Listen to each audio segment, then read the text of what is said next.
Hello guys, आज हम लोग करने वाले ACCA फाइनेंशियल अकाउंटिंग का chapter preparing simple consolidated financial statements. और ये वाला चैप्टर जो है वो काफ़ी ज़्यादा इंपॉर्टेंट होने वाला है एग्जाम के पर्सपेक्टिव से। सेक्शन बी में भी इसके क्वेश्चन आते हैं और इंपॉर्टेंट चैप्टर है काफ़ी अच्छे से। आई होप आप लोग को इसकी नॉलेज हो, तभी आप एग्जाम किट की वीडियो जो है वो देख रहे होगे। काफ़ी डिमांड थी चैप्टर की, तो चलिए फटाफट से स्टार्ट करते हैं वाला chapter. At 1 January 2024 Yogi acquired 80% of the share capital. पहले देखो, ये पढ़ने से पहले ना एक बार क्वेश्चन की रिक्वायरमेंट पढ़ लिया करो कि क्वेश्चन क्या कह रहा है।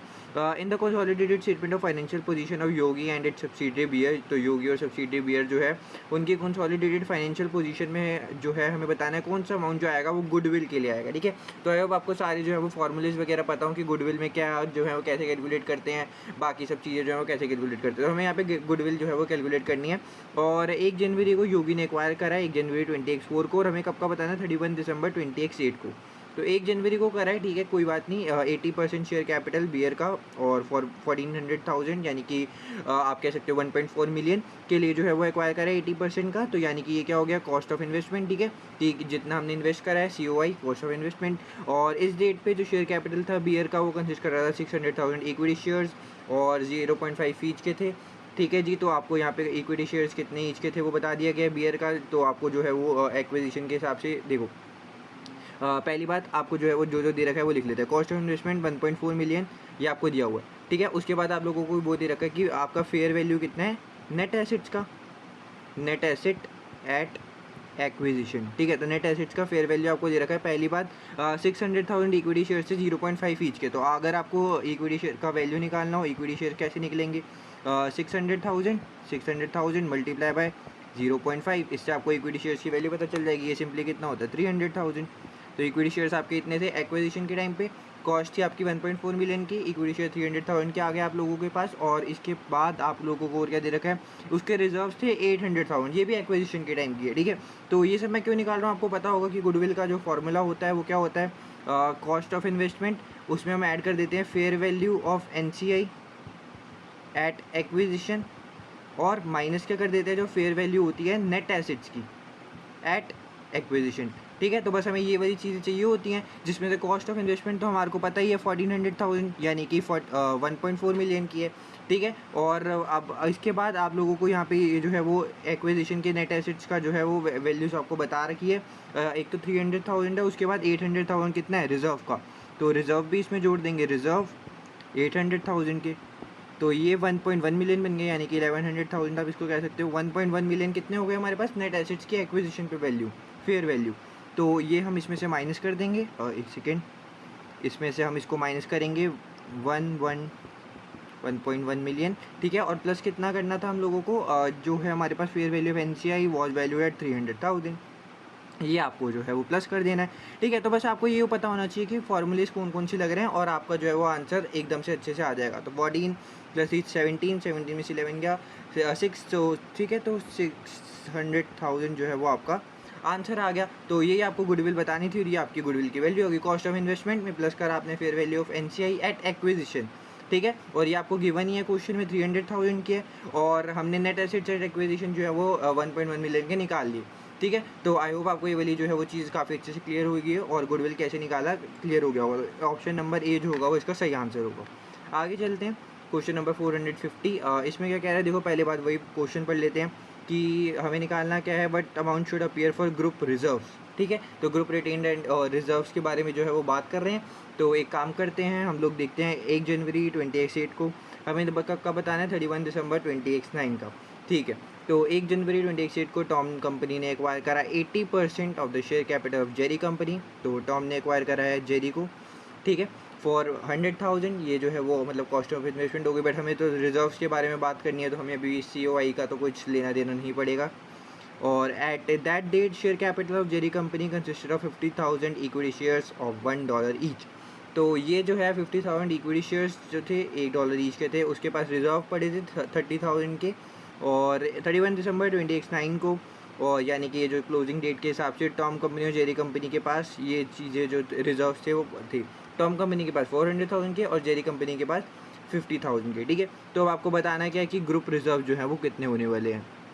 अब देखो आपको ये पता है कि यहाँ पे टी जो है वो पेरेंट है, जे जो है वो सब्सिडरी कंपनी है, ठीक है। तो टी ने जे को एक्वायर करा है और इसमें आपको ग्रुप रिजर्व निकालने के लिए देखो एक तो पेरेंट का सीधा सीधा जो है वो रिजर्व आ जाता है। पेरेंट का क्या है, यानी टॉम कंपनी 400,000 तो आ जाएगा, प्लस करना है आपको जो भी सब्सिडरी का रिजर्व बनेगा ग्रुप का, ठीक है। अब इसमें क्या प्लस करें, देखो नेट एसेट एट एक्विजिशन, जो भी हमारा जो भी दोनों को माइनस करके आता है, देखो नेट एसेट्स एट एक्विजिशन और नेट एसेट्स एट रिपोर्टिंग, ये दोनों चीज़ें निकाल लेते हैं। देखो इक्विटी शेयर्स आपको पता है दोनों सेम रहते हैं, एक्विजिशन पे भी 50,000 के थे तो रिपोर्टिंग पे भी 50,000 के होंगे, ठीक है। बट रिजर्व देखो, रिजर्व कितने थे, 30,000 थे जब हमने एक्वायर करा था, 30,000।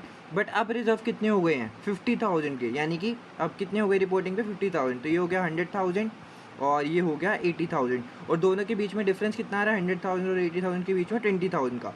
तो ये जो है वो हमारा जो है हम आंसर निकालते हैं इसका, जिसको हम पोस्ट एक्विजिशन प्रॉफिट भी कहते हैं। तो ये 20,000 जो है वो हमारा आ गया, ठीक है। तो अब इसका परसेंटेज यानी कि 400,000 तो हमारा रिजर्व का था, ठीक है। बट इसमें हम क्या प्लस करते हैं, 20,000 का जो भी हमारा एक्वायर कर रखा है हमने कितने परसेंट एक्वायर करा है, 80%। तो हम खाली ग्रुप रिजर्व में उतना ही डालेंगे। तो 20,000 का 80% विच इज़ आपका होता है 20,000 मल्टीप्लाई बाई 80%, 16,000।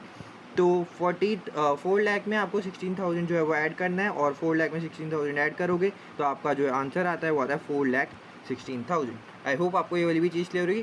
कोई भी मुश्किल चीज़ बात नहीं है, बस आपको ये पता होना चाहिए कि क्वेश्चन को कैसे सॉल्व किया जाए, जो फॉर्मूलेज वगैरह हैं वो कैसे जो है वो अच्छे तरीके से इंप्लीमेंट करे जाए, और बस आपका जो आंसर है वो हो जाएगा, ठीक है। आगे चलते हैं 451 एट 1 जनवरी 2026, देखो वापस से वही पढ़ लेते हैं, निकालना क्या, but amount should appear for goodwill. Again आपको गुडविल की जो है वो वैल्यू निकालनी है, ठीक है। तो आपको पता है गुडविल कैसे निकालते हैं, देखो यहीं पे मैंने फॉर्मेट बना ही रखा है वही पहले वाला। तो बस कॉस्ट ऑफ इन्वेस्टमेंट में प्लस करते हैं फेयर वैल्यू जो भी एनसीआई के एक्विजिशन पे, और माइनस करते हैं फेयर वैल्यू नेट एसेट्स की जो भी एक्विजिशन पे, ठीक है। एक्विजिशन आपको ख्याल रखना है। तो कॉस्ट ऑफ इन्वेस्टमेंट देखा जाए तो पहली बात फ्रेड कंपनी ने एक्वायर करा है बार्ने कंपनी को, 65,000 जो है वो कॉस्ट ऑफ इन्वेस्टमेंट है, साथ साथ लिख देते हैं 65,000 कॉस्ट ऑफ इन्वेस्टमेंट। उसके बाद the date share capital of Bernie consisted of 20,000 equity shares of $1 each. तो पहली बात आपको नेट एसेट्स जो हैं वो धीरे धीरे करके बता रहे हैं कि कितने, तो एक काम करता हूँ मैं यहाँ पे नेट एसेट जो है वो लिखता रहता हूँ। एट एक्विजिशन की बात हो रही है, ठीक है। तो इक्विटी शेयर 20,000 $1 ईच के थे, तो 20,000 मल्टीप्लाई बाय 1 कितना होता है, 20,000 के मेरे पास इक्विटी शेयर्स पड़े होंगे, और रिजर्व थे 40,000 के, यानी कि रिजर्व जो थे वो 40,000 के थे, और कुछ आपको यहाँ पे इसके हिसाब से दिया नहीं हुआ। तो 60,000 के आपके पास पहली बात तो फेयर वैल्यू हो गई नेट एसेट्स की एक्विजिशन के टाइम पे। तो fair value of net assets at acquisition को माइनस करते हैं, तो कितना माइनस करेंगे, 60,000, ठीक है। और इसके बाद आपको एक चीज़ और दे रखी है कि जो एनसीआई की फेयर वैल्यू है was valued at $20,000 eight 1 January 2026 की। तो 1 जनवरी 2026 को आपको फेयर वैल्यू दे रखी है एनसीआई की, और आपको बताना क्या है कि गुडविल क्या होगा। तो बस आपको ये 20,000 जो है वो ऐड कर देना है, क्योंकि fair value of NCI acquisition की बात होती है ना, एक्विजिशन, और हमने एक्वायर कब करा है, 1 जनवरी 2016 को ही तो करा है, तो बस इसको ऐड कर दो, ठीक है। तो बस 65 में 20 आएगा 85, 85 में से 60 गया 25, यानी कि 25,000 जो है वो आपका आंसर आ जाएगा गुडविल का। बस इतना सिंपल था वो क्वेश्चन था, बस आपको पता होना चाहिए कि इसको मतलब किस फॉर्मूले में डालते हैं, कैसे सॉल्व करते हैं, और बस दैट इज़ इट। 25,000 आपकी गुडविल जो है वो आ गई, ठीक है। तो 25,000 option number C. I hope आपको क्लियर होगा। आगे चलते हैं 452 एट 1 जनवरी 2026 गैरी कंपनी ने एक्वायर करा है 60% of the share capital. G company ने बी कंपनी को एक्वायर करा है 35, वापस से निकालना क्या है, what amount should appear for NCI, यानी कि नॉन कंट्रोलेबल इंटरेस्ट के लिए बताना है 31 दिसंबर 2029 को कंसोलिडेटेड स्टेटमेंट में। तो पहली बात जी कंपनी ने बी कंपनी को एक्वायर करा है 60% में, और इन्वेस्टमेंट कितनी है 35,000 की, ओके गुड। तो लेकिन हमें जो है वो बताना किसका है, एनसीआई का बताना है, ठीक है। तो आपको ये वाली चीज़ जो है वो ख्याल रखनी चाहिए। तो इसके लिए पहली बात तो एनसीआई के लिए आपको चाहिए क्या होता है, एक तो पहली बात आपको चाहिए होता है fair value of NCI again at acquisition, जो आपको अभी तक ऊपर वाले गुडविल निकालने वक्त आपको हर बार ये जो है वो एक गिवन ही होती थी, ठीक है। तो आपको ये चाहिए होती है, बस इसमें आप जो है वो ऐड कर देते हो जो भी आपका पोस्ट एक्विजिशन रिजर्व आता है। पोस्ट एक्विजिशन रिजर्व, देखो हम लोग जब ग्रुप रिजर्व निकाल रहे थे, ठीक है, तो उसमें हमने एक तो पेरेंट का रिजर्व लिया था, प्लस जो भी हमारा पोस्ट एक्विजिशन रिजर्व आया था, जैसे कि हमारा ऊपर वाले क्वेश्चन में शायद से मैंने नहीं हटाया वो, ठीक है। तो यहाँ पे देख रहे हो 20,000 आया था, तो मैंने मल्टीप्लाई करा था 80% के साथ, क्योंकि मैं तब क्या निकाला था, ग्रुप रिजर्व। तो मैंने एक पेरेंट का 400,000 लिया और 20,000 का 80% करा, अब वही एनसीआई की बात है, पहले एनसीआई में एक एक्विजिशन का ले लो और उसके बाद जैसे 80% यहाँ पे करा तो बाकी का जो 20% बचा वो मैं यहाँ पे ऐड कर दूंगा, ठीक है। वैसे ही अब ये वाली सेम चीज़ है। अब जैसे एनसीआई निकालना हो, वापस उस क्वेश्चन पे चलते हैं। एनसीआई निकालना है तो पहली बात आपको एनसीआई एक्विजिशन चाहिए होगा, फेयर वैल्यू। इसमें आप ऐड कर दो पोस्ट एक्विजिशन रिजर्व, जो भी बाकी का परसेंटेज है। हमने एक्वायर कितना करा है 60%, तो यानी कि हमारा नॉन कंट्रोलेबल इंटरेस्ट कितना होगा 40%, ठीक है। आई होप आपको ये वाली बात क्लियर होगी। तो इसके लिए अब मेरे को क्या करना पड़ेगा, पोस्ट एक्विजिशन रिजर्व जो है वो निकालने पड़ेंगे। तो वही सेम चीज़ जैसे हमने ऊपर निकाली थी वैसे ही यहाँ पे भी निकालना पड़ेगा। उसको निकालने के लिए आपको पता है हम क्या करते हैं, नेट एसेट्स की वैल्यू ले लेते हैं एक्विजिशन और रिपोर्टिंग डेट पे, और दोनों के बीच में डिफरेंस निकाल लेते हैं। तो एक काम करते हैं, इसको सॉल्व कर लेते हैं। पहली बात, एक्विजिशन हमने किया था 2016 में, तो 35,000 का जो शेयर कैपिटल था बार्ले कंपनी का, ठीक है। और इस डेट पे जो शेयर कैपिटल था कंसिस्ट था 20,000 इक्विटी शेयर्स और $1 ईच। तो देखो एक्विजिशन पे आपको पता चल गया $20,000, 20,000 मल्टीप्लाई बाय 1, तो इतने इक्विटी शेयर्स होंगे। ये एक्विजिशन का लिख लेता हूँ, ये रिपोर्टिंग का लिख लेते हैं, ठीक है। और इट्स रिजर्व वर 10,000, और आपको पता है जो इक्विटी शेयर एक्विजिशन पे होता है वही रिपोर्टिंग पे लिख लेते हैं, ठीक है। आई होप आपको ये वाली चीज़ पता होगी। और रिजर्व जो है वो आगे आपको दे रखे हैं 10,000, और रिपोर्टिंग डेट पे कितने हैं बी कंपनी के 15,000 के, ठीक है। आई होप आपको ये वाली भी चीज़ क्लियर होगी। और इसके बाद 31 दिसंबर को आपको ये रिजर्व है गैरी कंपनी का, आपको कुछ करना नहीं है। ये गैरी कंपनी का काम तब आता जब आप क्या निकाल रहे होते, ग्रुप रिजर्व, बट अभी हम क्या निकाल रहे हैं एनसीआई, ठीक है। और देखो आपको ये क्या है, fair value of NCI was valued eight, आपको देखो एक्विजिशन पे फेयर वैल्यू दे ही रखी है। तो देखो एनसीआई कैसे निकालते थे हम लोग, एनसीआई को निकालने के लिए हमारे पास फॉर्मूला होता था fair value of NCI at acquisition. इसमें हम प्लस कर देते थे जो भी हमारा पोस्ट एक्विजिशन जो है वो रिजर्व आता था एनसीआई का, ठीक है। तो फेयर वैल्यू आपको सीधा सीधा क्वेश्चन में अगेन गिवन ही है 25,000 की। इसमें आपको क्या प्लस करना होगा, जो भी आपका पोस्ट एक्विजिशन रिजर्व है, पहले कितना आएगा, ये बनेगा 30,000, ये बनेगा 35,000, और दोनों के बीच में डिफरेंस कितने का है 5,000 का, ठीक है। 5,000 का डिफरेंस है। अब ग्रुप रिजर्व निकालते थे तो 5,000 को मल्टीप्लाई कर देते थे जो भी पेरेंट का होता शेयर 60%, ठीक है। बट अभी हमें क्या निकालना है एनसीआई, तो नॉन कंट्रोलेबल इंटरेस्ट कितना है 60%, अगर हमारे पास कंट्रोलेबल है तो 40% कितना होगा नॉन कंट्रोलेबल, ठीक है। तो 5,000 का 40% जो है वो मेरे को ऐड करना पड़ेगा। 5,000 का 40% जो है वो मैं ऐड कर दूंगा। 5,000 का 40%, 5,000 मल्टीप्लाई 40%, ये होता है 2,000। तो इसमें मेरे को ऐड कर दूंगा 25 + 2 विच होता है 27,000। तो मेरा नॉन कंट्रोलेबल इंटरेस्ट कितना आएगा 27,000। आई होप आपको ये वाला क्वेश्चन भी बहुत अच्छे से जो है वो क्लियर हो गया होगा। बहुत आराम से चल रहे हैं, कोई दिक्कत की बात नहीं है। बस आपको पता होना चाहिए क्या हमारे फॉर्मूले चल रहे हैं। देखो इसी क्वेश्चन में ना मैं कोई काम करता हूँ, वो भी निकालते हैं ग्रुप रिजर्व, ठीक है, ताकि आपको अच्छे से क्लियरिटी मिल जाए, क्योंकि भाई हम समझने के लिए कर रहे हैं, कॉन्सेप्ट समझने के लिए कर रहे हैं, ठीक है। तो अभी हमने 27,000 जो है वो एनसीआई निकाला। अब देखो अगर ग्रुप रिजर्व आपको सेम क्वेश्चन में निकालने को कहता, ग्रुप रिजर्व के लिए क्या करते हैं, पेरेंट गैरी कंपनी है तो 40,000 एक काम करते हैं यहाँ लिखता हूँ, ठीक है। ग्रुप रिजर्व के लिए ग्रुप रिजर्व पहले तो पेरेंट का आता है रिजर्व, ठीक है। तो पेरेंट का रिजर्व है हमारा 40,000 का, 40,000। इसमें हम ऐड करते थे जो भी हमारा पोस्ट एक्विजिशन आया था। पोस्ट एक्विजिशन कितना है 5,000 का, दोनों का डिफरेंस 35 और 30 में से तो 5,000 बचा, ठीक है। और इसमें 5,000 प्लस हम क्या करेंगे 5,000 का, उसमें हमने एनसीआई में 40% किया था, बट ग्रुप रिजर्व में क्या आता है पेरेंट का कितना परसेंटेज जो है वो एक्वायर है, उसने कितना करा 60%। तो 5,000 का 60%, 5,000 का 60% होता है 3,000। तो ग्रुप रिजर्व निकालने होते तो मेरा आंसर आता 43,000 का, ठीक है। तो इसी क्वेश्चन के साथ आपको पता चल गया होगा कि ग्रुप रिजर्व्स कैसे निकालते हैं, और फिर एनसीआई जो अगर आपको निकालने को बोल दिया तो वो कैसे निकालते हैं, ठीक है। कोई भी दिक्कत परेशानी आपको इसके हिसाब से नहीं होने वाली। तो ये हो गया आपका ग्रुप रिजर्व। बाकी ये तो बस ऐसे ही थी, मतलब था कि कैसे ग्रुप रिजर्व भी निकालते हैं। बाकी आगे भी हो सकता है ऐसे क्वेश्चन आएँ, तो कोई घबराने की बात नहीं होने वाली, ठीक है। आगे चलते हैं। इसमें वापस से अगेन आपको निकालना क्या है, एनसीआई निकालना है, ठीक है। और आपको जो है 1 जनवरी 2018 को विलियम ने एक्वायर करा है, विलियम एक्वायर कर रहा है बार्लो को, 65% का एक्वायर करा है, ठीक है जी 65%। और कॉस्ट ऑफ इन्वेस्टमेंट आपको दे रखी है 300,000 की, बट अगेन आपको पता है 300,000 हमारे किसी काम का नहीं है, क्योंकि हम क्यों निकालना है एनसीआई, और एनसीआई का वही फॉर्मेट में यूज़ कर लेता हूँ, ठीक है। लिखा हुआ है, बस अमाउंट को चेंज कर देंगे। तो फेयर वैल्यू ऑफ एनसीआई, देखो fair value of NCI was valued at 50,000 at the date of acquisition. तो ये आपको अगेन जो है वो गिवन ही है। तो बस आपको वही पोस्ट एक्विजिशन रिजर्व निकालने हैं, और जो भी आएगा उसमें से नॉन कंट्रोलेबल इंटरेस्ट को प्लस कर देना है, ठीक है। तो निकालते हैं इसे।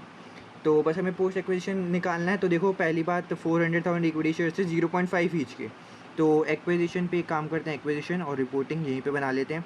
इक्विटी कितने थे, 400,000 को मल्टीप्लाई करेंगे 0.5 से तो यार 200,000 आएगा, 200,000। और जो एक्विजिशन पे होता है वही रिपोर्टिंग पे भी होता है, ठीक है। आगे चलें, एंड इट रिजर्व वर 60,000 के थे, बट उसके बाद रिपोर्टिंग पे कितने हो गए बारलो के 75,000। तो डिफरेंस कितने का आएगा हमारे पास, ये 275 बनेगा, ये 260 बनेगा, ठीक है, 1000। तो दोनों का डिफरेंस कितना आ रहा है, 15,000 का, ठीक है। अब आपको पता है एनसीए निकालते हुए ये जो 15,000 आया इसका कितने से मल्टीप्लाई करेंगे, जो भी हमारा नॉन कंट्रोलेबल इंटरेस्ट होगा। कंट्रोलेबल कितना है 65%, नॉन कंट्रोलेबल कितना होगा 100 माइनस 65, विच इज़ आपका होता है 35%, ठीक है। तो 35% जो है वो हम मल्टीप्लाई कर देंगे 15,000 के साथ, तो 15,000 multiply by 35%, 15,000 multiply by 35%, which is आपका होता है 5250। तो बस आप इन दोनों को ऐड कर दोगे, 50,000 प्लस 5250, 55,250, ईजी, ठीक है। इसमें कोई कुछ भी चीज़ वो जो है वो मुश्किल नहीं है, बस आपको पता होना चाहिए कैसे फॉर्मूले को अप्लाई करना है, कैसे जो वैल्यूज़ जो है उसको डालना है। तो ऑप्शन नंबर ए जो है वो आपका आंसर हो जाएगा। आई होप आपको ये एनसीआई निकालना तो बहुत अच्छे से आ गया होगा, ठीक है। आगे चलते हैं, और 454 में कह रहे हैं the following are extract from the statement of financial position. पहली बात आपको निकालना क्या है, correct amount for receivables and payables, receivable और पेबल का करेक्ट अमाउंट निकालना है, ठीक है। तो करंट एसेट्स में देखो, पहली बात आपको एक्सट्रैक्ट दिया हुआ है फाइनेंशियल पोजीशन का डोरा और डीआईओ का, ठीक है।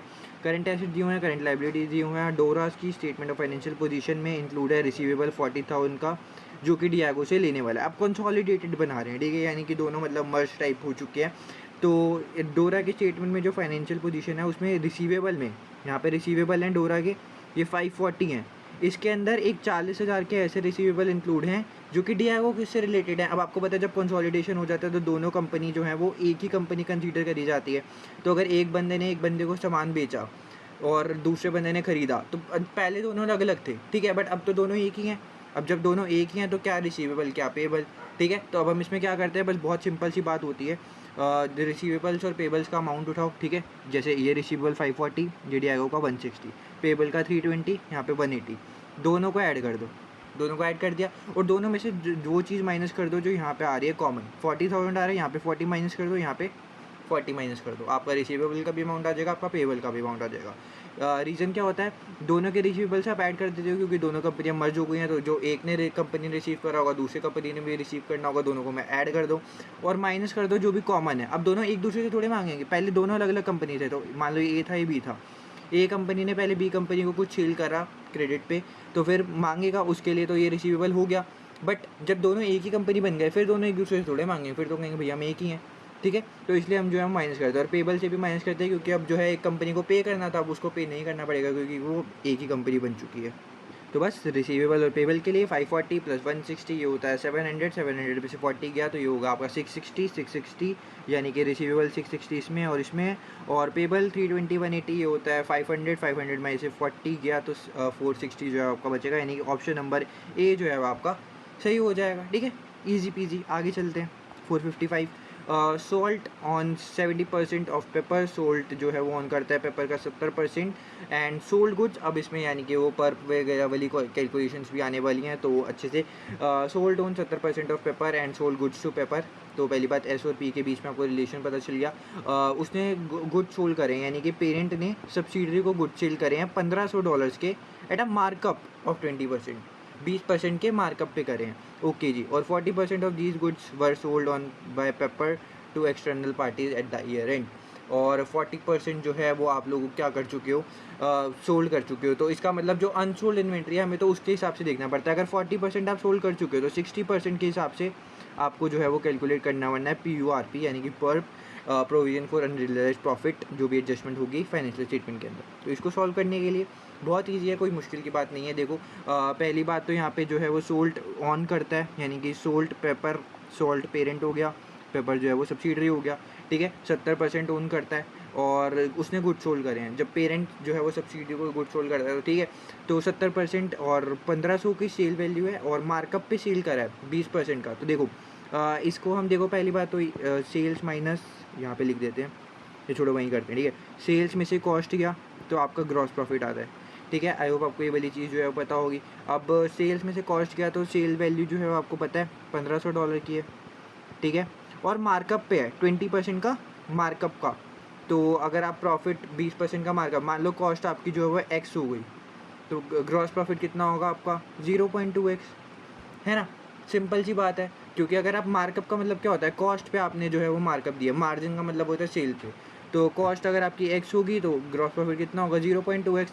अब ये 1500 को यहीं रहें तो माइनस एक्स से उधर जाके क्या हो जाएगा plus x, 0.2x plus x. ठीक है, इसको आगे यहाँ पे सॉल्व कर लेते हैं। 0.2 प्लस, देखो क्या था यहाँ पे 1500, ठीक है 1500 इज इक्वल्स टू 0 पॉइंट, देखो 0.2x प्लस एक्स, एक्स के साथ कुछ नहीं है तो 1 होता है, 1 plus 0.2 is equals to 1.2x। ठीक है 1.2x, अब x इधर ही रहेगा, 1.2 उधर जाके डिवाइड, तो 1500 divide by 1.2, 1500 divided by 1.2 which is आपका होता है 1250। 1250 आपकी x की वैल्यू आ गई, यानी कि आपकी कॉस्ट कितने की थी 1250 की। ठीक है 1250 की क्या थी आपकी कॉस्ट, लेकिन आपको क्या पता चलना चाहिए कि प्रॉफिट कितना था। तो बस इजी सी बात है यार, अब देखो खुद सोचो, 1500 का हमने सेल करा, 1250 में हमने हमारी कॉस्ट थी, तो प्रॉफिट कितने का होगा, दोनों का डिफरेंस 250 का। ये जो था वो आपका क्या था प्रॉफिट। ठीक है, लेकिन अभी भी आपको प्रॉफिट जो है वो पता है, लेकिन आपको क्या निकालना है, प्रोविजन फॉर अनरियलाइज प्रॉफिट।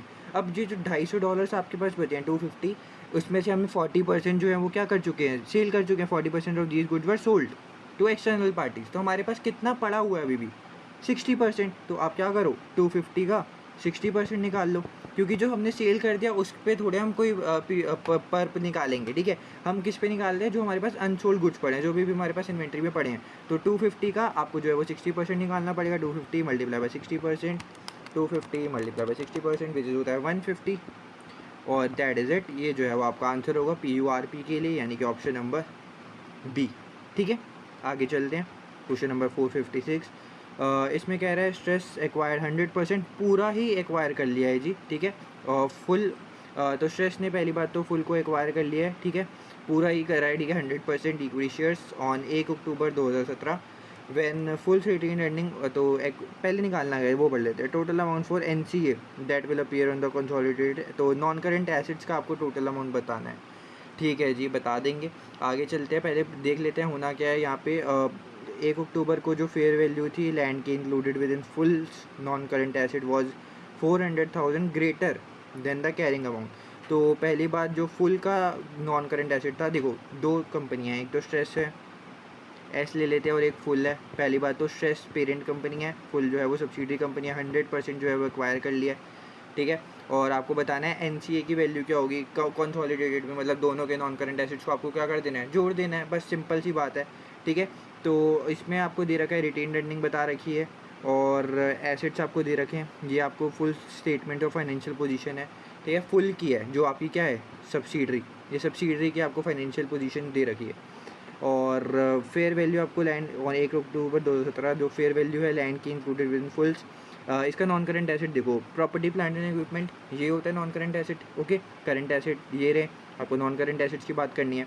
1800 तो थे इसके पास। ठीक है, पहले इसके पास कितने थे फुल के पास 1800, आगे 1000 में भी है, तो हम बस खाली अभी 1800 की बात कर लेते हैं। ठीक है, 1800 थे, और ये जो था full non current 400,000 greater than the carrying amount, यानी कि फेयर वैल्यू की हमें इसमें क्या करना पड़ेगा, एडजस्टमेंट करना पड़ेगा। तो इसका मतलब हमारे पास जो लैंड था वो 1800 का था, लेकिन इसकी जो फेयर वैल्यू थी वो ज़्यादा थी। कितनी ज़्यादा थी 400,000 की।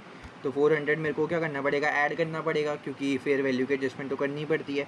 और उसके बाद आपको स्ट्रेस जो आपका पेरेंट था उसकी भी जो है वो वैल्यू दे रखी है, वो कितनी है 2.2 मिलियन की, 2.2 मिलियन की। आपको क्या बताना है, नॉन करेंट एसेट बताना है। 2.2 मिलियन यानी कि 2200, आगे आप सबके आगे 1000 लगा लो, ये बन जाएंगे। ठीक है, बस आपको क्या करना है, इसकी नॉन करेंट एसेट्स निकालना है, तो बस इस सबको जो है वो प्लस कर दो। तो 2200 प्लस 400 प्लस 1800, ये आपको होता है 4400,000, यानी कि आप इसको 4.4 मिलियन जो है वो भी कह सकते हो। ठीक है, तो आपका 4.4 मिलियन क्या होगा, NCA की वैल्यू होगी। बहुत ही सिंपल क्वेश्चन, अभी तक का सबसे आसान क्वेश्चन मैं कहूँगा यही वाला था। ठीक है, इसमें कुछ भी नहीं था, सब चीज़ आपको दे रखी थी। ये आपका सब्सिडरी का था, इसकी फेयर वैल्यू की एडजस्टमेंट करनी थी, तो 400,000 ऐड कर दिया। और जो स्ट्रेस का था, क्योंकि क्या होता है जब कंसोलिडेट होता है तो पेरेंट और सब्सिडरी दोनों की फाइनेंशियल स्टेटमेंट ऐड हो जाती हैं।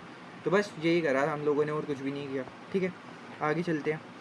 तो 457 से लेके 459 तक जो है आपको पास एक इस केस से रिलेटेड जो है वो क्वेश्चन आने वाले हैं। पहले एक काम करते हैं, नीचे देख लेते हैं कि हमें पूछ क्या कह रहे हैं, क्या क्या क्वेश्चन हैं। पहली बात हम लोगों को PURP निकालना है, यानी कि कुछ सेल्स हुई होगी, इंटर सेल्स जो भी आप उसको कहते हो, ठीक है, intra group sales, inter group sales, ठीक है। तो total share of group profit attributable, तो टोटल ग्रुप प्रॉफिट आपको बताना पड़ेगा NCI का जो भी एट्रीब्यूटेबल होगा, और एक आपको बताने की total amount for revenue and cost of sales, ठीक है। तो इसका मतलब बेसिकली ये होने वाला है, पेरेंट और सब्सिडी आपस में सेल्स वेल्स जो है वो करने वाले हैं, उसकी वजह से जो है वो थोड़ी दिक्कतें आने वाली हैं, थोड़ी बहुत, ठीक है, जो क्वेश्चन को हार्ड कर सकती हैं। तो हार्ड कंपनी ने एक्वायर करा है 80% of the equity share capital of work. तो पहली बात HW ऐसे बना लो भैया, हार्ड कंपनी ने W कंपनी को एक्वायर करा है 80% पे, ठीक है, 80% एक्वायर कर लिए। और 1 अप्रैल 2018 की बात है। समराइज स्टेटमेंट ऑफ PNL आपको दे रखी है, PNL है आपको, ठीक है, PNL, और ये सब प्रॉफिट एंड लॉस है, इसके अभी हम क्या ही कर सकते हैं, ठीक है। आपको बताया है यहाँ पे ड्यूरिंग द ईयर हार्ड कौन था हमारा, पेरेंट था ना, हाँ पेरेंट था। तो पेरेंट ने जो सोल्ड करे हैं goods, some goods for $24 million, ठीक है। तो सेल वैल्यू आपको पता चल गई 24 मिलियन की है, और उसकी कॉस्ट भी आपको दे रखी है 18 मिलियन की, ठीक है। और at the year end work had sold half of these goods to the third party. ये एकदम मतलब जो हमने किया था ना, ये तो उससे भी बहुत ज़्यादा आसान क्वेश्चन है। अगर आपको कौन सा क्वेश्चन करना है, ये प्रोविजन फॉर अनरियलाइज प्रॉफिट वाला, पर कितना आसान क्वेश्चन है बताओ। सेल्स में से कॉस्ट करा था तो प्रॉफिट आया था, सेल्स आपको दी हुई है 24 मिलियन की, और कॉस्ट कितनी है 18 मिलियन की, तो प्रॉफिट आपका कितना आ जाएगा 6 मिलियन का, है ना। ये तो होगा 24 में से 18 गया तो 6 मिलियन आपका प्रॉफिट आ गया। अब देखो इसमें से मैंने बताया था कौन सा गुड हमारी इन्वेंट्री में अभी तक पड़ा है जो हमने सेल नहीं करा। अगर हमने आधे गुड जो हैं वो सेल कर दिए हैं, तो आधे गुड तो हमारे पास ही पड़े होंगे, यानी कि 50% अगर सेल कर दिए तो 50% हमारे पास ही बचे होंगे। तो 6 मिलियन का 50%, यानी कि हमारे पास 3 मिलियन के जो है वो गुड्स पड़े होंगे, और वही जो है हमारा PURP बन जाएगा, यानी कि ऑप्शन नंबर C। बताओ, इसके लिए तो मेरे को कोई कैलकुलेशन भी नहीं करनी थी, ये तो मतलब साफ साफ देख के पता चल रहा है। इतने की सेल करें, इतने की कॉस्ट थी, तो प्रॉफिट कितने का बचा 6 मिलियन का। आधे गुड जो है वो बाहर भेज दिए, ठीक है, बाहर भेज दिए, उससे हमें क्या, हमें जो हमारे पास इन्वेंट्री में पड़ा है वो देखना है, तो 3 मिलियन हमारे इन्वेंट्री में पड़े हैं, यही हो गया PURP। बस सिंपल सा क्वेश्चन था, बहुत ईजी सा क्वेश्चन था, ठीक है। आगे चलते हैं। आगे वाले में आपको कह रहा है कि कौन सा टोटल शेयर होगा ग्रुप के प्रॉफिट का जो कि एट्रीब्यूटेबल होगा नॉन कंट्रोलिंग इंटरेस्ट, ठीक है। तो बस आपको ये बताना है कि NCI से रिलेटेड जो भी ग्रुप का प्रॉफिट होगा वो कितना होने वाला है। तो आपको लोगों को पता है कि हमारा जो प्रॉफिट है वो देख लेते हैं हम यहाँ पर, जो ग्रुप का प्रॉफिट है। ओके, तो ये देखो, ये हमारा वर्क था वर्क, एक सेकंड, वर्क जो है वो हमारी सब्सिडरी थी, ठीक है। और इसका प्रॉफिट कितना हुआ है 6,000 का, यानी मतलब वही 6 मिलियन का आपका जो है प्रॉफिट है, ये 1000 देख रहे हो, ठीक है। तो 6 मिलियन का इसने जो है वो प्रॉफिट कमाया। अब इसमें से NCI को कितना देना है, देखो हमने एक्वायर कितना करा था, हमने एक्वायर करा था 80%, यस 80% जो हमने एक्वायर करा था। तो नॉन कंट्रोलेबल इंटरेस्ट अगर हम 80% कंट्रोल करते हैं, तो नॉन कंट्रोल कितना करते होंगे 20%, ईजी, ठीक है। तो 6,000 जिसने अर्न करा, जिसमें से नॉन कंट्रोलेबल कितना है, इसका 20%, तो 6,000 का 20% ये होता है आपका 1200। अब आगे 000 भी है, तो यहाँ पे वही 1.2 मिलियन, यानी कि ये वाला ऑप्शन नंबर ए जो है वो सही हो गया, ठीक है। ऐसे जो आपको सॉल्व करने, देखो आप लोगों को पता है यहाँ पे पेरेंट जो है वो गुड सोल्ड कर रहा था सब्सिडरी को, यानी कि जो आपका हार्ड था वो वर्क को सेल कर रहा था, इसलिए हमने यहाँ पे PURP की कोई एडजस्टमेंट नहीं ली है। बट अगर आपको पता है जब सब्सिडरी अगर पेरेंट को सोल्व करता है, यानी कि मान लो अगर वर्क ने इसको सॉल्व किया होता है गुड्स, तो फिर हम यहाँ से PURP की भी एडजस्टमेंट कर देते हैं, ठीक है। बट यहाँ पे पेरेंट अगर सब्सिडी को सेल कर रहा है तो यहाँ पे कोई PURP की एडजस्टमेंट नहीं होती, ठीक है। तो आई होप आपको ये वाला भी क्वेश्चन क्लियर होगा। लास्ट पे चलते हैं इस सिनेरियो के, बट टोटल अमाउंट वही रेवेन्यू और कॉस्ट ऑफ सेल्स की अमाउंट आपको बताना है, और revenue for cost of sales आपको तब बता सकते हो क्योंकि आपको यहाँ पे ना थोड़ी सी PURP की भी एडजस्टमेंट करनी पड़ती है, जो भी आपका इंट्रा ग्रुप सेल वगैरह चलता है। तो देखो पहली बात आपको PURP पता है 3 मिलियन का है, ठीक है। थोड़ी सी स्क्रीन को छोटी कर लेते हैं ताकि आपको अच्छे से समझ में आ जाए। ये जो बाकी की चीज़ें हैं जो अब हमारे काम की नहीं है उसको हटा लेते हैं, ठीक है। बस हमारे काम का है रेवेन्यू और कॉस्ट ऑफ सेल्स, तो रेवेन्यू और कॉस्ट ऑफ सेल्स पे फोकस करो। देखो आपको पता है दोनों अगर कंसोलिडेटेड हैं तो दोनों, पहली बात तो ये दोनों स्टेटमेंट जो है वो ऐड हो जाती हैं, ये दोनों ऐड हो जाएंगी और ये दोनों जो है वो ऐड हो जाएंगे, ठीक है। और एक एडजस्टमेंट करनी होती है आपको कि जो भी इंट्रा ग्रुप सेल है दोनों में से माइनस कर दो, क्योंकि भाई आपको पता है दोनों भी एक ही कंपनी बन गई है, इन्होंने आपस में सेल वेल करी होगी जब ये अलग अलग कंपनी थी, बट अब जब सेम ही कंपनी बन गया तो जो आपस में सेल करी है उसका इम्पैक्ट तो कैंसिल आउट ही हो जाता है। तो देखो इन्होंने आपस में कितने की जो है वो सेल करी है, देखो ये दिख रहा है साथ साथ 24 मिलियन की, तो आपको 24 जो है वो माइनस कर देना। आप देखो 1000 में फिगर्स है तो मैं सीधा सीधा 24 जो है वो माइनस कर देता हूँ, ठीक है 24,000 लिख देता हूँ यहाँ पे, ठीक है, क्योंकि वो 24 मिलियन था, और यहाँ से भी 24,000 को जो है वो माइनस कर देना होता है। बस अब एक चीज़ की एडजस्टमेंट वो है PURP, जो कि आपको कितना था 3 मिलियन का आया था, ठीक है। और पहली बात तो आपको जब भी ऐसा क्वेश्चन आए तो जो सेल्स है और कॉस्ट ऑफ सेल्स है दोनों का जो इंट्रा ग्रुप की ट्रांजेक्शन होती है उसको माइनस कर दिया करो। और जब पेरेंट अगर सब्सिडरी को सील कर रहा है तो उस केस में आपको क्या करना होता है, कॉस्ट ऑफ सेल्स में दोनों को ऐड कर दो प्लस PURP जो है वो आपका ऐड कर दोगे कॉस्ट ऑफ सेल्स में, ठीक है। तो ये जो है वो आपका आंसर बन जाएगा 120 में 48 प्लस कर दो, ये बनता है 168, 168 में 24 माइनस कर दो, ये बन गया 144, ठीक है। अब 84 में 40 प्लस करोगे तो ये बनता है 124, 124 में से 24 गया तो 100, और 100 में 3 ऐड करा तो 103। तो इसका मतलब कॉस्ट ऑफ सेल्स आ गई 103 और जो सेल है वो आ गई 144। बस आपको ये वाला ऑप्शन देखना है, सेल 144, सेल 144, ये रहा सेल 144 और वो था 103, ठीक है। तो मतलब ऑप्शन नंबर डी जो है वो आपका सही हो गया, ठीक है। बताओ इसमें कोई दिक्कत परेशानी की बात आई? कुछ भी नहीं था, बस आपको पता होना चाहिए कि क्वेश्चन में करना क्या है, कैसे स्टेप बाय स्टेप जो है वो आगे बढ़ा जाए और बस आपका जो आंसर है वो आ जाएगा। ओके, अब ये नेक्स्ट जो सिनेरियो है 464, दो क्वेश्चन के आगे वाले सिनेरियो आपको दिए गए हैं, ये सिनेरियो जो है पूरा आगे दो क्वेश्चन के रिलेट करेगा 460 और 461। और पहली बात 460 में आपको पूछा है PPE की जो है वो वैल्यू बतानी है, consolidated statement of financial position. ऐसी वैल्यूज़ जो हैं वो बहुत ईजिली आ जाती हैं।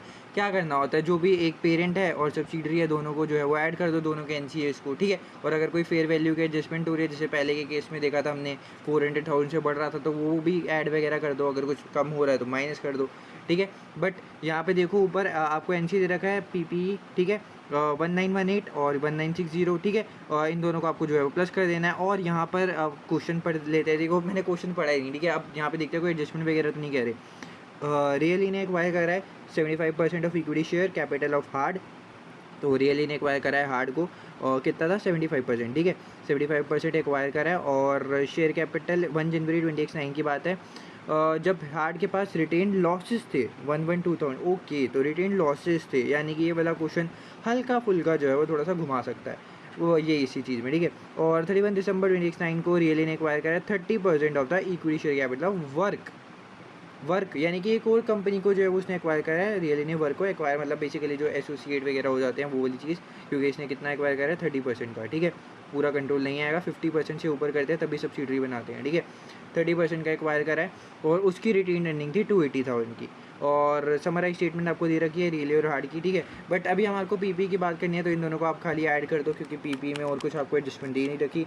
1918 प्लस 1960 ये होता है 3878, तो PPE की तो वैल्यू मेरी आ गई जी 3878, आगे 3 जीरो भी लगा दो, ठीक है। तो ये आपके आंसर आ गया प्रॉपर्टी प्लांट एंड इक्विपमेंट का। अब आपको बताना है what amount for retained earnings to be included in consolidated statement of financial position.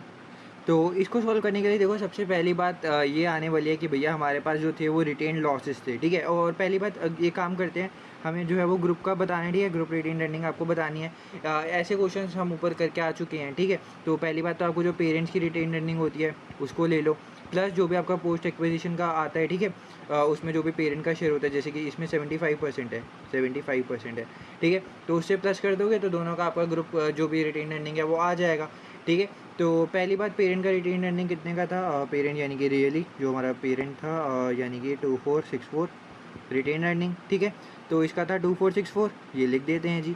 इसके बाद पोस्ट एक्विजिशन प्रॉफिट निकालना पड़ेगा। पोस्ट एक्विजिशन प्रॉफिट कैसे निकाल सकते हैं, इक्विटी शेयर्स आपको दे रखा है 2 to 4, इसका नहीं लेंगे। जो पोस्ट एक्विजिशन प्रॉफिट लेते हैं वो खाली सब्सिडरी का लेते हैं, यानी कि ये वाला, ठीक है। तो 1680 नेट एसेट एक्विजिशन पे और रिपोर्टिंग पे, ठीक है। इक्विटी शेयर थे 1680 के, 1680 के, ठीक है जी। आगे 3 जीरो लगा दो, जी लगा दिया, ठीक है, कोई बात नहीं। इसके बाद रिटेन अर्निंग की बात कर लेते हैं, ठीक है। रिटेन अर्निंग के पास एक चीज़ जो आपको समझने वाली है, जब रिपोर्टिंग का टाइम था, देखो इसको समझने के लिए आप ऐसा देख सकते हो, मान लो हमारे पास एक चार्ट सा, मान लो ये आपके पास पूरा ईयर पड़ा है, ठीक है। ये मान लो 1 जनवरी है और ये 31 दिसंबर है। अब आपके पास स्टार्टिंग में था लॉस -112 ट्रिपल ज़ीरो, यानी 1,12,000 के पास आपके पास बेसिकली लॉस था। उसके बाद जब ईयर एंड आया तो आपके पास प्रॉफिट बच गया 1204 ट्रिपल ज़ीरो का, ठीक है, इतने का ही था ना आई गेस, 1204, एक सेकेंड, रिटेन अर्निंग, यस 1204 का था, ठीक है, वही ट्रिपल ज़ीरो लगाते तो 1204 का आपके पास रिटेन अर्निंग बचा रिपोर्टिंग पे। तो अगर आप इसका मतलब समझना चाहो तो देखो, हम लोग पहले घाटे में चल रहे थे, बहुत घाटे में, 1,12,000 का हमारे पास लॉस था, बट हम लोगों ने कितना प्रॉफिट कमा लिया, हम 1204 पे आ गए, ठीक है, लेकिन हम लॉस से 1204 पे आए। तो दोनों के बीच में देखो, अगर बेसिकली हमारा रिटेन अर्निंग का कॉन्सेप्ट क्या होता है, मान लो हमारे पास इक्वेशन पे थे 40, रिपोर्टिंग पे 90, तो दोनों के बीच में डिफरेंस आया 50 का, ठीक है, और वो इक्विटी तो दोनों सेम ही रहते, तो इसी पे फ़र्क पड़ता है, तो 50 का फ़र्क पड़ेगा, ठीक है। बट अगर ये माइनस का है 40, तो फिर आपको देखो कैसे फ़र्क पड़ेगा, देखो अभी फ़र्क 50 का नहीं पड़ेगा। पहली बात तो ये बंदा जो है 40 का लॉस रिकवर करेगा, है ना, -40 था तो पहले +40 करके ये लॉस रिकवर करेगा, अभी आ गया 0 पे। अब 0 पे आने के बाद ये 90 का और प्रॉफिट कमा रहा है, यानी कि +90 और, इसका मतलब इसने टोटल प्रॉफिट कितने का कमाया, 130 का। समझ रहे हो बात को? अगर एक बंदे के पास, अब यही वाले एग्जांपल के हिसाब से हम चलते हैं, ठीक है, एक बंदे के पास माइनस ये इतने का लॉस चल रहा था, ठीक है, अब इसने क्या करा, अब ये प्रॉफिट में आ गया इतने का, तो इस बंदे ने प्रॉफिट तो कमाया 0 से लेके 1204 तक का, इतना तो इसने प्रॉफिट कमाया ही कमाया, बट और कितना प्रॉफिट कमाया, पहले लॉस में था, लॉस से प्रॉफिट में 0 तक आने पे भी तो इसने और आगे बढ़ा ना, तो और कितना बढ़ा है आगे, 112 और बढ़ा, तो यानी कि रिटेन अर्निंग में चेंज कितना होगा, 1204 प्लस 112, यानी कि 1316,000, ये जो है वो आपकी रिटेन अर्निंग में चेंज आ जाएगा, ठीक है। तो ये आपका बेसिकली जो है वो चीज़ होगी, और इसी को ही आप क्या कहते हो, पोस्ट एक्विजिशन रिजर्व, क्योंकि इक्विटी शेयर जो है वो सेम है। देखो इक्विटी शेयर यहाँ पे 1680 है, तो अगले साल भी 1680 रहेंगे, और रिटेन अर्निंग कितना है 160 के 1316 आपका ये है, तो दोनों को अगर आप करोगे तो 1600 तो सेम ही रहता है ना, ठीक है, तो बस चेंज जो है वो इसी का होगा। तो 1316 जो है वो हमारा आ गया पोस्ट एक्विजिशन। अब इसमें हमें मल्टीप्लाई कर देना है 75%, क्योंकि हम जो है वो पेरेंट का नहीं, मतलब ग्रुप रिटेन अर्निंग निकाल रहे हैं, तो पेरेंट का ही जो है वो मल्टीप्लाई होता है, तो 1316,000 1316,000 मल्टीप्लाई 75%, ये आता है 987,000 987,000, इन दोनों को ऐड कर दो, 2464,000 में ऐड करेंगे तो ये बनेगा 343451,000, ठीक है। तो इस हिसाब से जो है वो आप लोग क्या करने वाले हो, अपना आंसर जो है वो करने वाले हो, इस हिसाब से जो सोल्यूशन आएगा। बस एक चीज़ की जो आपको दिक्कत लग सकती है कि भैया वो रिटेन लॉसेज आ गए थे और ये पोस्ट एक्विजिशन वाला चीज़ समझ में नहीं आया, तो देखो ऐसे भी आप कर सकते हो, पोस्ट एक्विजिशन है, ठीक है, इसको कैसे निकाल दो, एक्विजिशन और रिपोर्टिंग पे ये करते हैं ना, तो 1680 तो आपके पास इक्विटी है, 1680 रिपोर्टिंग पे आपको रिटेन अर्निंग भी पता है, रिपोर्टिंग पे रिटेन अर्निंग कितने का था, रिटेन अर्निंग 1204 का, ठीक है, 1204 का था, 1204 का। अब ओपनिंग में अब आप देखो यहाँ पे 1204 का था, ठीक है, लेकिन एक्विजिशन में कितना पड़ेगा, एक्विजिशन में भी तो देखना पड़ेगा नहीं आप लोगों के पास कितने का था, तो एक्विजिशन में आपके पास -112 था और रिपोर्टिंग पे 1204 हो गया, इसका मतलब कितने से और बढ़ गया, रिपोर्टिंग पे बढ़ गया है ना, तो जो दोनों के बीच में डिफरेंस आएगा ये भी माइनस माइनस प्लस हो जाएगा, ठीक है। तो इसीलिए जो है वो दोनों चीज़ें बढ़ा देंगे, दोनों को हम ऐड कर देंगे 1214। देखो हम क्या करते हैं, माइनस करते हैं ना, अगर रिपोर्टिंग में से हम इसको माइनस करते हैं, ठीक है, तो हमारे पास देखो ऑप्शन क्या बचता है, 1204 प्लस 1680, तो ये बनता है 2884, ये एक सेकेंड,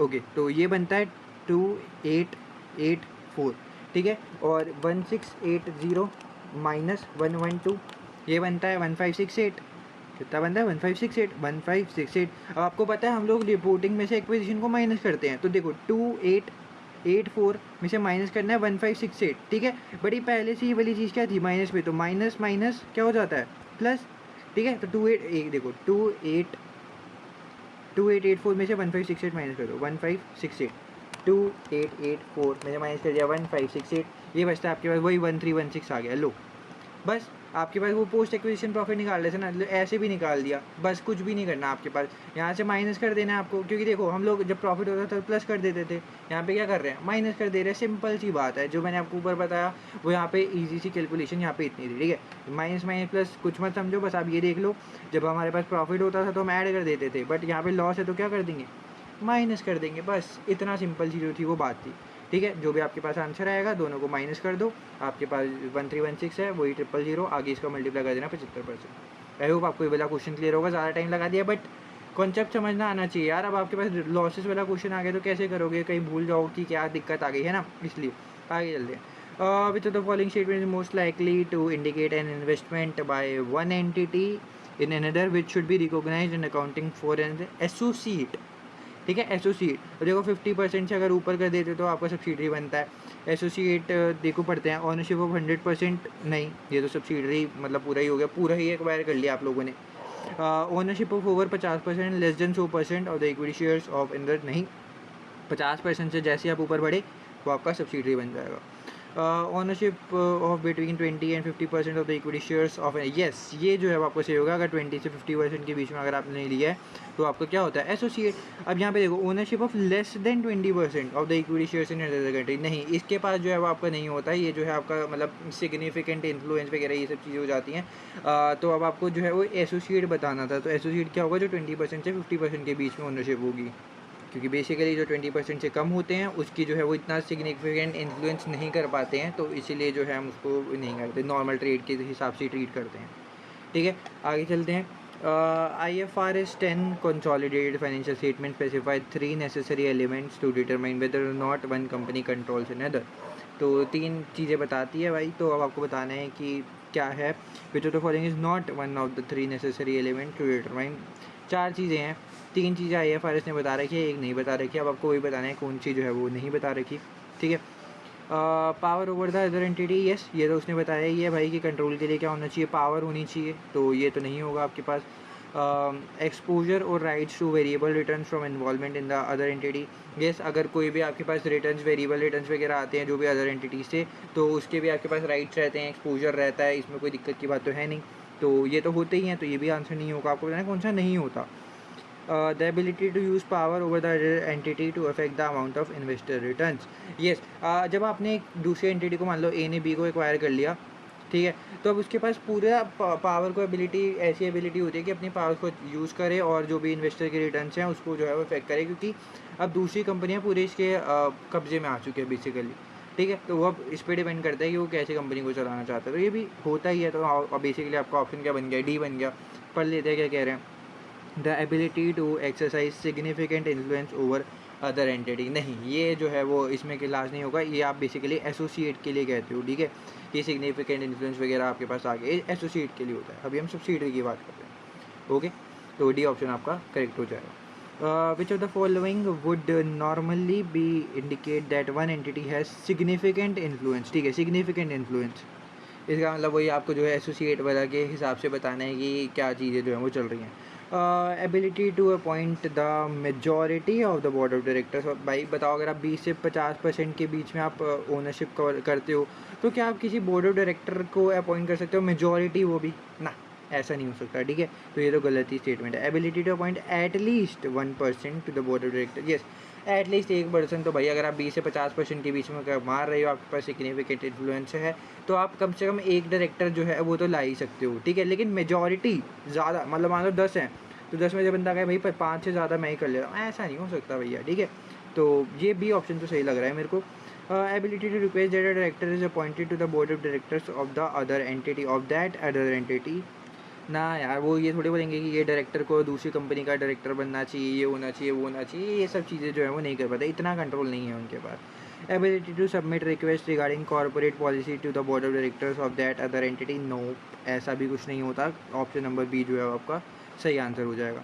आगे चलते हैं 465 में भाई साहब कह रहे हैं आपको कि which of the following would normally indicate that one entity has control over the activities of another, मतलब ownership of some equity shares in another entity. Okay, ये वाला इसको आगे चलते हैं। Ownership of some equity shares कितना भाई थोड़ा बताओ तो।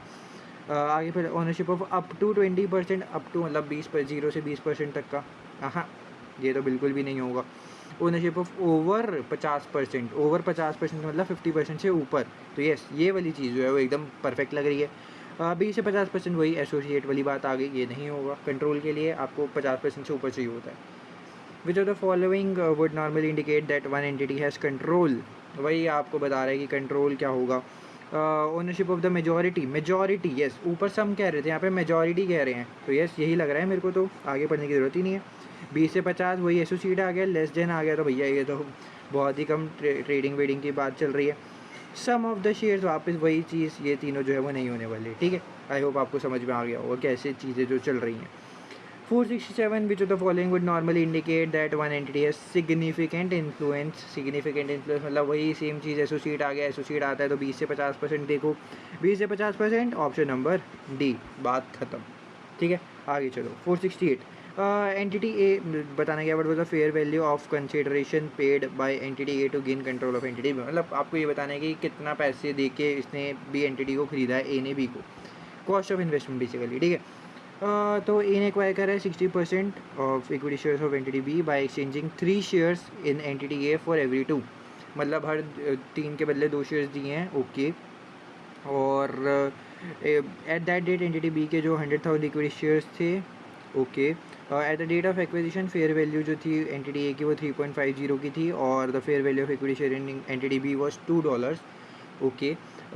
3.5 ए की थी तो हमें तो 3.5 से मतलब होना चाहिए, ये $2 से तो हमें को कोई लेना देना होना ही नहीं चाहिए, ठीक है। ये तो एंटिटी बी की है। द नॉमिनल वैल्यू पर share of both entities was $1 पर शेयर, नॉमिनल वैल्यू जो थी वो $1 पर शेयर के हिसाब से थी। तो हमने कितना कंसिडरेशन पे किया होगा ए कंपनी ने कि बी कंपनी को एक्वायर करने के लिए, 60% एक्वायर करा है, ठीक है।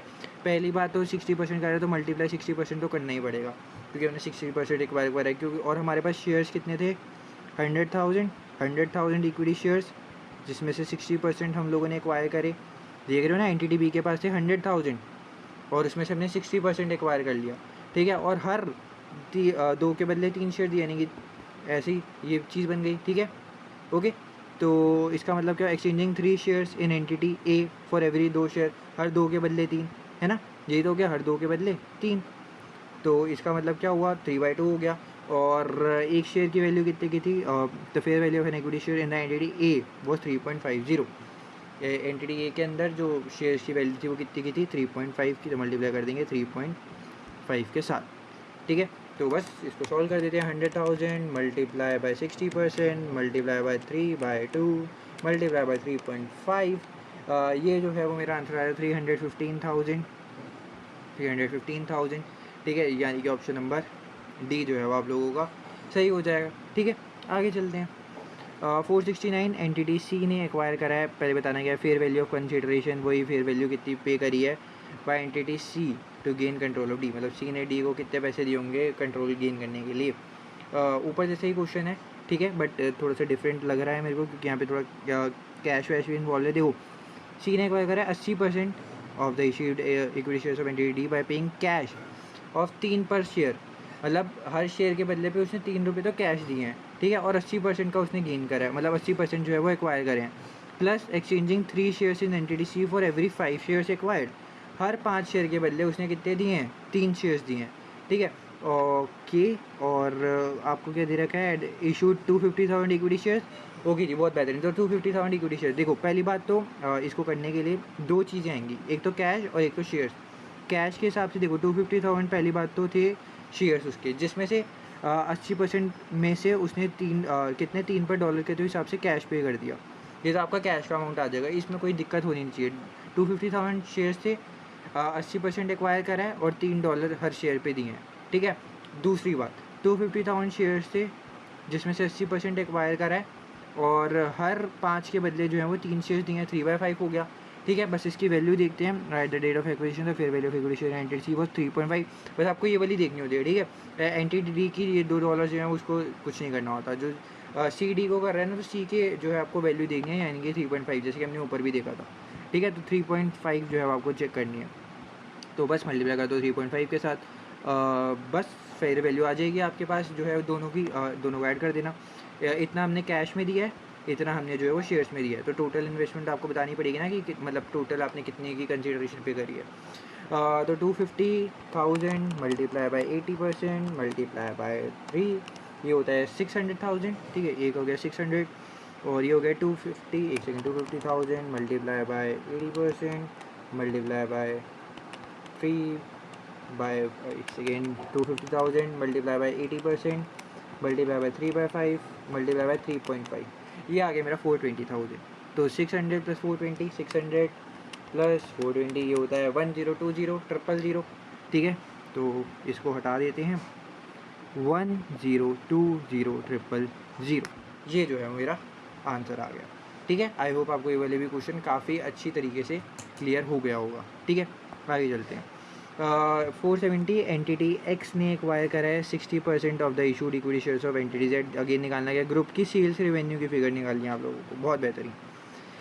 एक्स ने पहली बात तो जेड को एक्वायर करा है 60% का, ठीक है, और 1 अक्टूबर को करा है, और पूरे ईयर के दौरान जो कि एंडेड हो रहा था 31, देखो प्रोपोर्शनेट देख लो, 1 अक्टूबर को एक्वायर करा और 31 दिसंबर को ईयर एंड था, अक्टूबर नवंबर दिसंबर 3 महीने की बात है। और एक्स और जेड के पास सेल्स रेवेन्यू था $2 मिलियन का और 1.5 मिलियन का। तो एक्स का था 2 मिलियन का और जेड का था 1.5 मिलियन का। ठीक है जी, आपको सेल्स रेवेन्यू दे रखा है। और during the post acquisition period x ने सेल्स करी है, यानी कि पेरेंट ने सेल करी है जेड को 0.1 मिलियन की। 0.1 मिलियन की बेसिकली जो है वो इंट्रा ग्रुप जो है वो सेल भी हुई है, 0.1 मिलियन की जो है वो सेल भी हुई है। आपको बताना है ग्रुप की सेल्स रेवेन्यू का फिगर कितना होने वाला है। तो इसके लिए बहुत आसान सा, देखो एक्स का तो पूरे साल का ही सेल्स रेवेन्यू हमारे पास रहेगा, यानी कि 2 मिलियन तो पूरा रहेगा, प्लस ये जो 1.2 हम वैसे सेल्स में दोनों ऐड कर देते थे, तो मैं 1.5 ऐड कर देता हूँ, है ना। नहीं, ऐसे नहीं होगा, क्योंकि जेड को हमने एक्वायर करा 1 अक्टूबर को और हमारा ईयर एंड हो रहा है 31 दिसंबर को, यानी कि जेड इस साल के लिए हमारे पास कितने टाइम के लिए रहा है, 3 महीने के लिए। तो हम इसको 3 महीने के हिसाब से प्रोपोर्शनेट भी करेंगे। तो 1.5 का 3/12 ये होता है मेरा 0.375। इन दोनों को ऐड कर दिया, बस इसमें से माइनस कर दो जो भी इंटर ग्रुप सेल थी, तो 0.1 मिलियन की थी, तो 0.1 माइनस कर देता हूँ। इसको हटाओ क्योंकि अब आपको पता चल गया है, माइनस कर देंगे 0.1।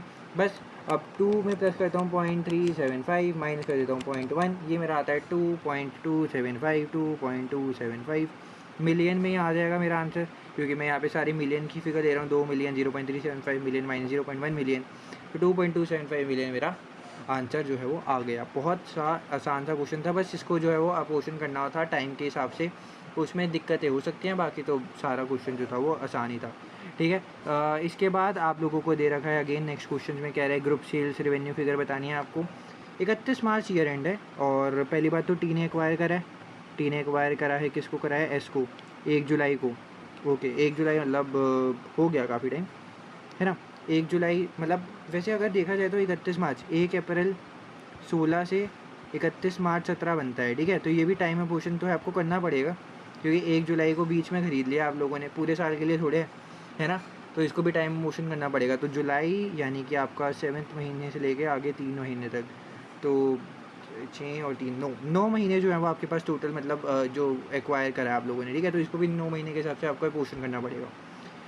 और टी और एस की जो सेल थी 5 और 3 मिलियन की थी। ठीक है, तो वापस से मैं एक काम करता हूँ, ऐसे ही जैसे ऊपर बनाया था, टी और एस सेल रेवेन्यू कितने का था, 5 मिलियन, 3 मिलियन।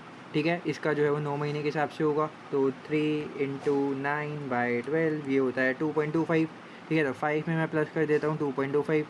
जो पेरेंट का है वो तो पूरा ही रहेगा भाई। ठीक है, पेरेंट तो पूरे साल ही रहा है ना, वो बस ये है जो वो 9 महीने के लिए रहा है। और इसमें माइनस कर देंगे जो भी during the post acquisition period S ने सेल करी है टी को। एस जो है वो हमारा क्या है, सब्सिडरी ने सेल करी है, बट अभी इसमें से कुछ है ही फ़ायदा ही नहीं है। 0.5 मिलियन को माइनस कर दो। अगर यहाँ पे वो थोड़ा कॉस्ट ऑफ सेल्स भी ले आते तो हमें पर जो है वो देखना पड़ता, बट इसमें हमारे को कोई PORP का कोई एडजस्टमेंट नहीं करना होता, सेल्स में कॉस्ट ऑफ सेल्स पे करना होता है। बस इसका सीधा सीधा आंसर निकाल दो, 5 + 2.25 माइनस 0.5 ये होता है 6.75, यानी कि ऑप्शन नंबर ए जो है वो आपका सही हो गया। ठीक है, आगे चलते हैं। यस, ये है ना क्वेश्चन भाई कॉस्ट ऑफ सेल्स वाला, इसमें आपको PORP भी जो है वो थोड़ा सा कैलकुलेट करना पड़ सकता है अगर सब्सिडरी पेरेंट को सेल करता है। वैसे तो पेरेंट भी सब्सिडी को करेगा तो फिर करना ही पड़ेगा ना, है ना। तो NTDF एक्वायर, एफ ने एक्वायर करा है जी को 80%, बहुत ही बेहतरीन। ऑन 1 जुलाई 2016, वही 9 महीने के बेसिस पे आपको पोर्शन भी करना पड़ेगा आई गेस, यस। और कॉस्ट ऑफ सेल्स जो है वो है 10 मिलियन और 4 मिलियन। चलो आपको कॉस्ट ऑफ सेल्स दे रखा है एफ़ का और जी का, 10 मिलियन और 4 मिलियन। पहली बात तो ये जो जी का कॉस्ट ऑफ सेल्स है इसको आपको 9 महीने के हिसाब से अपोर्शन करना पड़ेगा, वही जुलाई से लेकर मार्च तक जो है वो 9 महीने बनते हैं। ठीक है, तो मैं काम करता हूँ 10 + 4 ×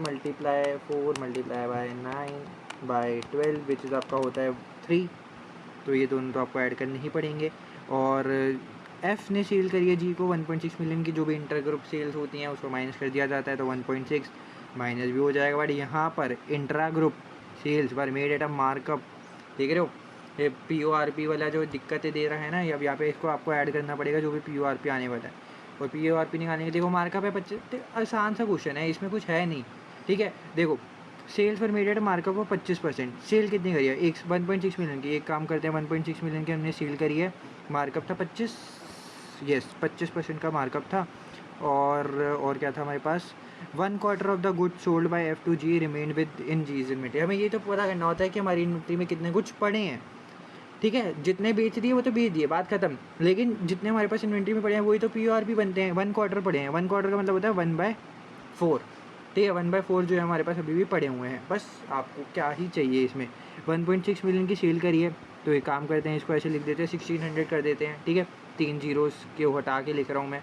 ये सेल्स है, सेल्स में से कॉस्ट गया, कॉस्ट को मान लो x, 25% का मार्कअप था, यानी कि ये कितना हो गया 0.25x। सेल्स में से कॉस्ट गया तभी तो प्रॉफिट आता है ना, है ना। तो कॉस्ट को मैंने x मान लिया और प्रॉफिट को मान लिया 0.25x। क्यों मान लिया, क्योंकि भैया हमारे पास मार्कअप था, मार्कअप हमेशा कॉस्ट पे होता है, तो कॉस्ट x, तो ये 0.25x, ये माइनस है उधर जाके प्लस, तो 1600 इक्वल टू 1.25x। x की वैल्यू क्या आ जाएगी उधर जाके डिवाइड, 1600 अपॉन में 1.25, 1600 डिवाइड बाई 1/5, ये होता है 1280। 1280 आ गया आपकी कॉस्ट, एक्स मैंने क्या लिया था कॉस्ट को, मेरे को कॉस्ट थोड़ा चाहिए, मेरे को प्रॉफिट चाहिए। प्रॉफिट मेरा था 0.25, तो पहले ही काम करते हैं ना, सेल्स में से कॉस्ट को माइनस कर दो। 1600 की थी कॉस्ट, 1280 और 1600 की थी सेल, सेल में से कॉस्ट गया 1600 माइनस 1280, ये हो जाएगा 320। ये मेरा प्रॉफिट है। बट मेरे को क्या प्रॉफिट चाहिए, नहीं जनाब, मेरे पास जितनी इन्वेंट्री पड़ी है वो चाहिए मेरे को। 320 का तो मेरे पास ये पड़ा है टोटल प्रॉफिट, बट मेरे पास इन्वेंट्री कितनी है 1/4 विच इज़ 80, यानी कि PORP कितना आया 80 का, समझे। ये चीज़ करनी है आपको, ठीक है, तो इसको मैं ऐड कर दूंगा 80 को। ओके जी, आई होप आपको ये वाली चीज़ जो है वो क्लियर होगी। और बाकी यस, यहाँ पे हम मिलियन में बात कर रहे थे, ये 80,000 है, ठीक है, और 1000 में आ रहा है, आपको मिलियन में बात करनी है तो मैं इसको मिलियन में ही लिख देता हूँ। तो एक सेकेंड, इसको हटाया और 0.08, ये मैंने मिलियन में लिखा है। बेसिकली आप अगर 1000 में 000 को हटा के लिखना चाहो वैसे भी कर सकते हो, आपके ऊपर है ये तो। मतलब आप देखोगे ना, मिलियंस में आपको सॉल्व करना है, मिलियन में कर लो, 000 से हटा के करना है वैसे ही कर लो, आपके ऊपर है, ठीक है। तो 10 + 3 13, 13 में से 1.6 किया, प्लस करा 0.08, तो ये बनता है 11.48, 11.48, ये आपका ऑप्शन आ गया, सी ऑप्शन जो है वो करेक्ट हो गया। ओके जी, आगे चलते हैं। 473 ऑन 1 जून 2015 आपको निकालना क्या है, group cost of sales figure निकालने अगेन 30 सितंबर के लिए 2015, तो इसका 1 अक्टूबर 14 से 30 सितंबर 15 तक का जो है वो ईयर रहा होगा। अपोर्शनमेंट करनी है नहीं वो देखना पड़ेगा। 1 जून 2015 की बात कर रहे हैं ये, ठीक है। 1 जून को एक्वायर करा है, यानी कि इसका मतलब जून जुलाई अगस्त सितंबर 4 महीने जो है वो आपको अपोर्शन करने ही पड़ेंगे, क्योंकि 1 जून को एक्वायर करा है। हाई टाउन ने एक्वायर करा है, एच ने एक्वायर करा है एस को। During the year ended 30 September, Hightown and Southport had a cost of sale 10 million और 6 मिलियन की। तो एच की जो कॉस्ट ऑफ सेल थी वो 10 थी, वो इसकी 6 थी। पोस्ट एक्विजिशन पीरियड के दौरान हाई टाउन ने सेल करे हैं, मतलब पेरेंट ने सब्सिडरी को सेल करा है 1.8 मिलियन का, ठीक है। तो दोनों को ऐड करके 1.8 मिलियन क्या कर दो, माइनस कर दो, ओके। और ये 6 मिलियन को आपको अपोर्शनमेंट करना है, इसको मत भूलना, ठीक है। ये 4 महीने के हिसाब से अपोर्शनमेंट होगा 4/12। और क्या करना है, हमारे पास जो सेल्स है उसको मार्कअप पे किया गया है, मार्कअप अगेन वही कॉस्ट वाली बात आ गई। और इस बारी 1/3 जो गुड्स हैं वो हमारे पास पड़े हुए हैं, बिल्कुल ऊपर वाले क्वेश्चन की डिट्टो कॉपी है, बस उसमें जो था 1/4 था, इसमें 1/3 आ गया। बताओ इसमें कोई मुश्किल चीज़ है, एक काम करते हैं इसको फटाफट से कर लेते हैं। 10 मिलियन प्लस 6 मिलियन का 4/12 कर लूँ, क्योंकि 4 महीने के हिसाब से पोर्शन करना है, 6 × 4/12 ये होता है 2, इसमें से माइनस करना है 1.8, मैं मिलियन के हिसाब से कर रहा हूँ, ठीक है 1.8। और इसमें जो PORP है उसको मेरे को ऐड करना होता है, PORP निकाल लेता हूँ ना, 1.8 मिलियन की सेल्स है, यही सेम वाले इसमें कर दूँ, चलो छोड़ो वापस से करते हैं, ठीक है। सेल्स 1800, वही 1.8 मिलियन है ना, ये 1.8 मिलियन है, इसको मैंने ये जो है वो 1800 के हिसाब से लिख दिया, ठीक है, इसको कन्वर्ट करके, और 3 जीरो हटा दिए, ठीक है। आप इसको पूरा सॉल्व कर सकते हो। देखो ये 1.8 मिलियन को कैसे लिखते हैं, 1800 ऐसे ये लिखते हैं। मैंने क्या करा है, बस 1800 लिखा है, 3 जीरो हटा दिए। तो आप कैसे भी सॉल्व कर सकते हो, ठीक है। तो सेल्स में से कॉस्ट ऑफ सेल्स गया, तो आपके प्रॉफिट आया कितना है, 20% का 0.2x। इसको कॉस्ट को x ले लिया, इसको 0.2x ले लिया, ठीक है। माइनस हो जाएगा प्लस 1800 इक्वल टू 1.2x। 1.2 इधर गया तो 1800 upon 1.2 equal to x। 1800 upon 1.2 ये होता है 1500। आपके पास कॉस्ट आ गई 1500, सेल आपके पास 1800 की, 1800 में से 1500 गया तो आपके पास प्रॉफिट आएगा 300 का। 300 का प्रॉफिट आ गया। क्या मेरे को प्रॉफिट चाहिए? जी नहीं, मेरे को ये चाहिए कि मेरे पास इन्वेंट्री कितनी पड़ी है उसके हिसाब से लेना है। और मेरे पास इन्वेंट्री कितनी पड़ी है, 1/3। 1/3 तो 300 का 1/3 1/3, तो 300 का 1/3 तो सीधा 100 ही आ जाएगा। अब इस 100 को क्या करना है, एक सेकेंड, ये 100 का क्या करना है मेरे को, ये 100 जो है वो मैंने 3 जीरो को छोड़ के लिया था, तो ये कितना बना है, 100,000, ठीक है। 100,000। अब मैं यहाँ पे सारी चीज़ें क्या है, मिलियन में, 10 2 1.8 ये सारे मिलियन में है। 100,000 को मिलियन में कर लेते हैं। क्या करूँगा, बस इसको मिलियन में कन्वर्ट कर लूँगा। कैसे करेंगे, देखो 100,000 है, 1 मिलियन में होता है ये, ठीक है। तो इन दोनों को डिवाइड करा तो ये बचेगा मेरे पास 0.1। तो ये इसका मतलब 0.1 मिलियन जो है इसको मैं ऐड कर दूँगा, ठीक है। बट क्या मेरे को आंसर मिलियन में निकालना है? नहीं जनाब, मेरे को मिलियन में नहीं निकालना, नहीं निकालते, कोई दिक्कत की बात नहीं है। मैं पहले मिलियन में अपना आंसर निकाल लेता हूँ, उसको कन्वर्ट कर दूँगा। देखो 10 + 2 - 1.8 + 0.1 ये होता है 10.3। अब देखो 10.3 मिलियन जो है वो मेरा आंसर आ चुका है।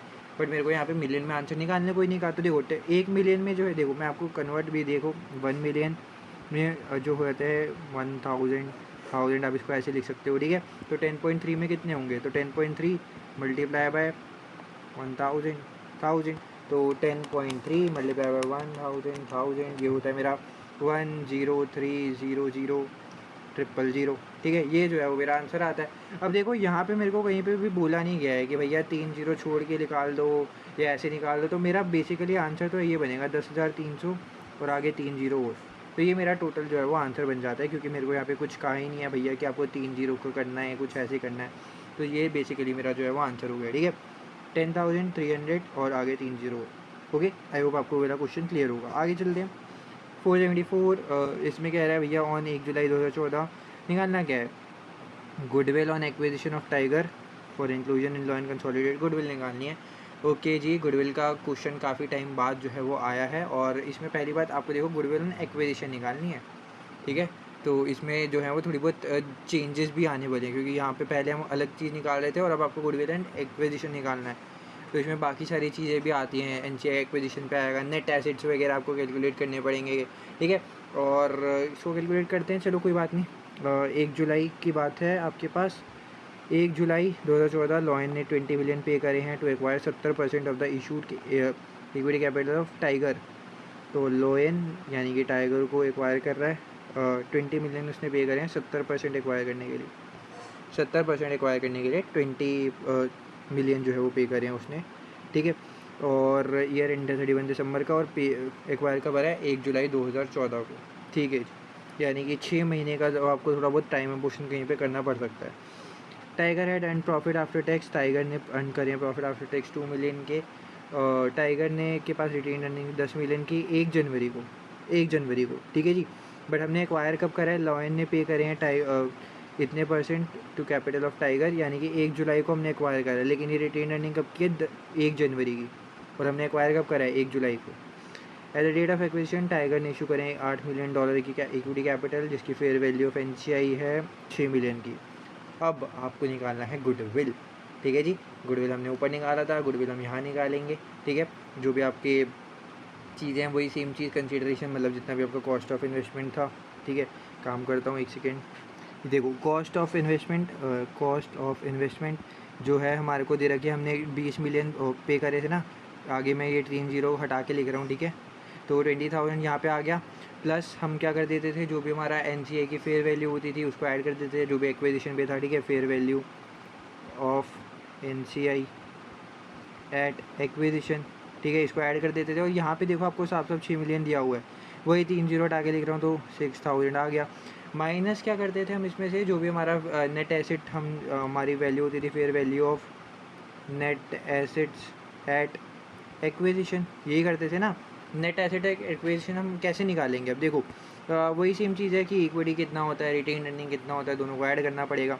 तो देखो आप लोगों को ये दे रखा है कि उसका इक्विटी कैपिटल था $8 मिलियन का, ठीक है। तो सीधा सीधा आपका इक्विटी शेयर कैपिटल तो आ गया। इक्विटी कितना है 8 मिलियन का, 8000 लिख रहा हूँ यार, वो 3 जीरो हटा देता हूँ, ठीक है। इक्विटी आ गया 8000 का। और इसके बाद आप लोगों को एक चीज़ और दे रखी है कि 10 मिलियन का जो था वो रिटेन अर्निंग का था। ये जो था वो 1 जनवरी के हिसाब से था, बट हमने एक्वायर कब करा है 1 जुलाई को, ठीक है जी। 1 जुलाई को जो है वो हम लोगों ने इसको एक्वायर करा है। तो जो एक्विजिशन पे रिटेन अर्निंग होगी वो तो 10 मिलियन की आएगी 1 जनवरी के हिसाब से, ठीक है। तो ये तो 10,000 हो गया। बट एक चीज़ है आपके पास प्रॉफिट आफ्टर टैक्स जो आपको दे रखा है, प्रॉफिट आफ्टर टैक्स 2 मिलियन का। ये जो होता है वो पूरे साल का है, पूरे साल का जो है वो 2 मिलियन है, ठीक है। बट हमने एक्वायर कब करा है 1 जुलाई को। अब देखो एक काम करते हैं, ये देखो पूरे साल का 2 मिलियन है, हमने एक्वायर यहाँ पे करा है, तो हमें तो खाली इतने का ही लेना पड़ेगा ना। ये जो पहले का था उसको हटाओ, पूरे साल का 2 मिलियन है, तो 6 महीने का देखो जुलाई के हिसाब से दिसंबर, जनवरी, जुलाई और दिसंबर, ठीक है। ये 6 महीने होते हैं, ये 6 महीने होते हैं। तो इसका मतलब पहले 1 मिलियन था, अभी भी 1 मिलियन, यानी कि जुलाई से लेकर दिसंबर के बीच में उसका प्रॉफिट कितना हुआ होगा 2 मिलियन इंटू 6/12 ही कर लो यार लोग, तो 1 मिलियन जो है वो आपका आंसर आ जाएगा, ठीक है। तो प्रॉफिट आफ्टर टैक्स भी आपको ऐड करना पड़ेगा, क्योंकि ये जो 1 मिलियन बाद का था, ठीक है। तो आपको एक्विजिशन का निकालना है, पूरे साल में उसने 2 मिलियन कमाए हैं प्रॉफिट आफ्टर टैक्स, पूरे साल में, ठीक है। तो यहाँ पे इतना कमाया होगा, यहाँ पे भी इतना कमाया होगा। अब एक्विजिशन में निकालना है तो ये वाला पॉइंट का हमें चाहिए होगा, ठीक है, एक्विजिशन के हिसाब से। तो यहाँ पे कितना होगा 1 मिलियन, ओके। आगे चलते हैं। तो 1 मिलियन का हमें यहाँ पे लिख देते हैं प्रॉफिट आफ्टर टैक्स जो भी आया है 1 मिलियन का, यानी कि 1000, ठीक है। 3 जीरो हटा के अगेन लिख रहे हैं, तो 18 + 1 19,000 जो है आपका हो गया। अब इस चीज़ को आपको टोटल को माइनस कर देना है, तो 19,000 को माइनस करेंगे इधर से, 19,000 लीजिए। 20 में प्लस करो 6, 26 माइनस 19, ये होता है आपका 7,000। तो अब मेरे पास गुडविल की जो है वो वैल्यू आ चुकी है, गुडविल वैल्यू आएगी मेरे पास 7,000, ठीक है, 7,000, ओके जी। आगे चलते हैं, और वही सेम चीज़ है यार, वो 3 जीरो जो है वो हटा के लिख रहे हैं, तो आगे आप 3 जीरो जो है वो और भी लगा दोगे, ओके। आगे चलते हैं। पोल एक्वायर्ड 80%, अब इसमें निकालना क्या है, वही गुडविल निकालनी है, ठीक है जी। पोल ने एक्वायर करा है रोड को 80% पे, 80% एक्वायर करा है, मतलब $43 मिलियन, ठीक है जी। और issued equity share of $43 million, इतने इशू थे, और मतलब कंसिडरेशन जो है वो पे कर दी होगी 43,000 की। इसको मैं काम करता हूँ, ये सारी चीज़ें हटा देते हैं, क्योंकि सेम चीज़ें ही चल रही हैं, है ना, बस फॉर्मेट सेम है, वैल्यूज़ अलग हो जाएंगी। और आपको यहाँ पे जो है वो दे रखा है rod and retain earning 15 million at 1 July, 1 जुलाई को 15 मिलियन की रिटेन अर्निंग थी। प्रॉफिट आफ्टर टैक्स 6 मिलियन का था, वही आपको पोर्शन करना पड़ेगा ये भी। बट ये किसके हिसाब से करना पड़ेगा 30 जून के हिसाब से, ठीक है। वहाँ पे तो 6 महीने बाद दिए थे, अब यहाँ पे जून के हिसाब से करना है, ठीक है। ये आपको दिया हुआ है जुलाई के हिसाब से, तो देख लेंगे, ठीक है। ये 1 मार्च के हिसाब से, और 30 June at the date of acquisition Rod के पास इक्विटी शेयर कैपिटल था 25 मिलियन का। फेयर वैल्यू ऑफ एनसीआई थी वो 10 मिलियन की थी, चलो इसको भी सीधा सीधा लिख लो भाई 10,000, ये हर बार ही गिवन ही मिल जाती है। 43 और 10, बस आपको ये पता करना है कि नेट एसेट्स की फेयर वैल्यू क्या थी एक्विजिशन के टाइम पे। और 1 मार्च 2018 को जो फेयर वैल्यू थी फ्री होल्ड लैंड और बिल्डिंग की वो 1 मिलियन एक्सेस में थी, मतलब ये आपको फेयर वैल्यू की एडजस्टमेंट भी करनी पड़ेगी, तो इसको भी आप लोग जो है वो ऐड कर देते हो, ठीक है, एक्विजिशन के टाइम पे, कि लैंड जो था वो 1 मिलियन जो था वो ज़्यादा था, तो आपको ऐड करना पड़ेगा इसको 1 मिलियन को भी, ठीक है। तो बस ये वाली चीज़ें हमें करनी है, और गुडविल को जो है वो निकालना है। तो हमें basically net asset set acquisition का ही अगेन वही जो है वो थोड़ा सा करना पड़ेगा कि क्या क्या चीज़ें जो हैं वो हो सकती हैं। तो ये यहाँ पे देखो, पहली बात तो इक्विटी, एक काम करते हैं पुरानी वाली वैल्यूज़ को तो हटा ही दिया जाए, 8,000 ये सब चीज़ें। इक्विटी और रिटेन अर्निंग तो वही सेम जो जहाँ पे दिया हुआ है वो चीज़ आ जाएगी, ठीक है। इक्विटी हमारे पास कितने की थी, इक्विटी जो है वो $25 मिलियन की थी, इक्विटी शेयर कैपिटल, ठीक है। 25 मिलियन का मतलब यहाँ पे 25,000 में लिख देता हूँ, वो 3 जीरो हटा के 25,000।